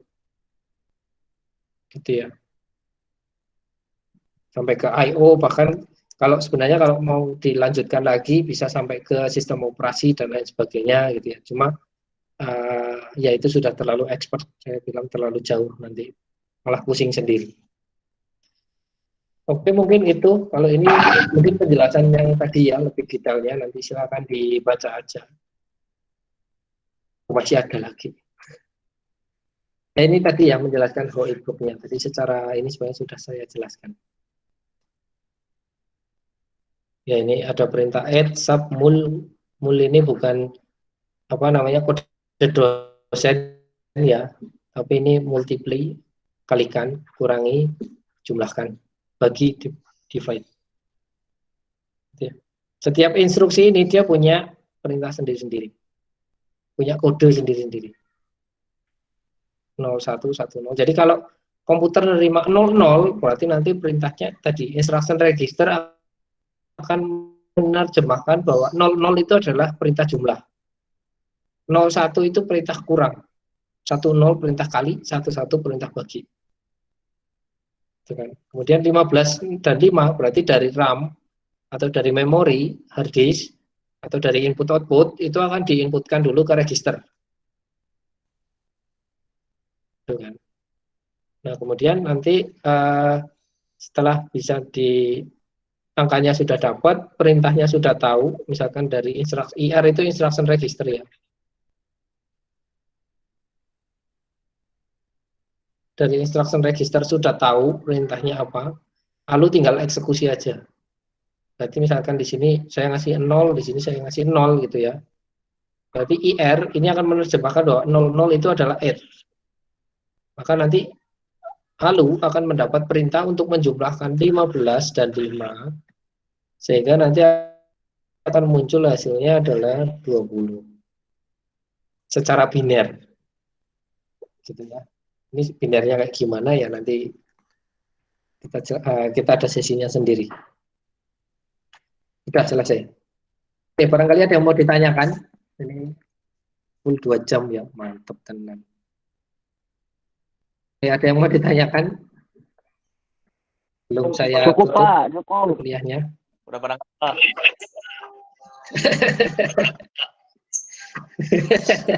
Kayaknya udah pada muntah-muntah ini ya. Masih sehat kan? Sehat Pak, sehat. Masih Pak. Alhamdulillah sehat. Oke, untuk minggu-minggu ke depan mungkin untuk tatap muka ini saya nggak nyampaikan materi full ya, tapi nanti materi fullnya bisa kalian download, bukan kalian download ya, kalian bisa lihat di video gitu ya. Kalau nanti dari video itu ada yang kurang jelas bisa ditanyakan di minggu selanjutnya. Ya, jadi mungkin di minggu-minggu selanjutnya kita tatap muka mungkin hanya 15 menit, 30 menit, sisanya silakan pelajari di video, kemudian silakan kerjakan tugasnya. Ya karena minggu lalu saya belum menyampaikan ini gitu kan. Jadi minggu ini kita full materi 2 jam. Nggak tahu ini kuota kalian menjerit atau enggak gitu ya. Cuma yang hasil rekaman ini yang 2 jam ini nanti akan saya masukkan ke LMS kalau nggak kebesaran. Kalau kebesaran ya mungkin saya potong atau saya kompres dulu. Gitu ya. Oke, barangkali ada yang mau ditanyakan. Tadi udah pada KO ya. Udah pada menjerit semuanya. Oke, tadi ada yang belum masuk. Siapa ya? Si Rifki Ruliansah. Udah hadir belum ya? Malah udah hadir semua ini. Muhammad Ramadan juga udah. Oke, kalau memang tidak ada yang ditanyakan, mungkin untuk perkuliahan hari ini saya cukupkan. Ya, mungkin ini saya stop sharing dulu. Oke, mungkin perkuliahan untuk hari ini saya cukupkan. Kalau nanti setelah ini mungkin di LMS akan ada rekaman tadi dan juga tugas. Gitu ya, kalau minggu lalu bebas tugas lah ya, baru masuk dikasih tugas ya pusing. Jadi setelah ini nanti mungkin saya akan masukkan video ini ke LMS, kemudian nanti akan ada tugas yang akan saya minta kalian kerjakan. Dikumpulkannya ya nanti lihat tanggalnya aja kapan gitu ya, karena saya juga belum memasukkan di LMS. Mungkin baru nanti atau baru besok malah saya masukkan di LMS. Jadi mungkin dikumpulkannya di minggu depan aja. Sekalian saya menyiapkan materi dan tugas untuk minggu depan. Gitu ya. Oke, kalau nggak ada yang ditanyakan, kuliah saya cukupkan. Terima kasih, saya tutup. Selamat sore ya semuanya. Sore, Terima kasih Pak. Selamat sore, Pak. Terima kasih, Bapak. Ya, itu ada bakul bapak lewat, barangkali mau.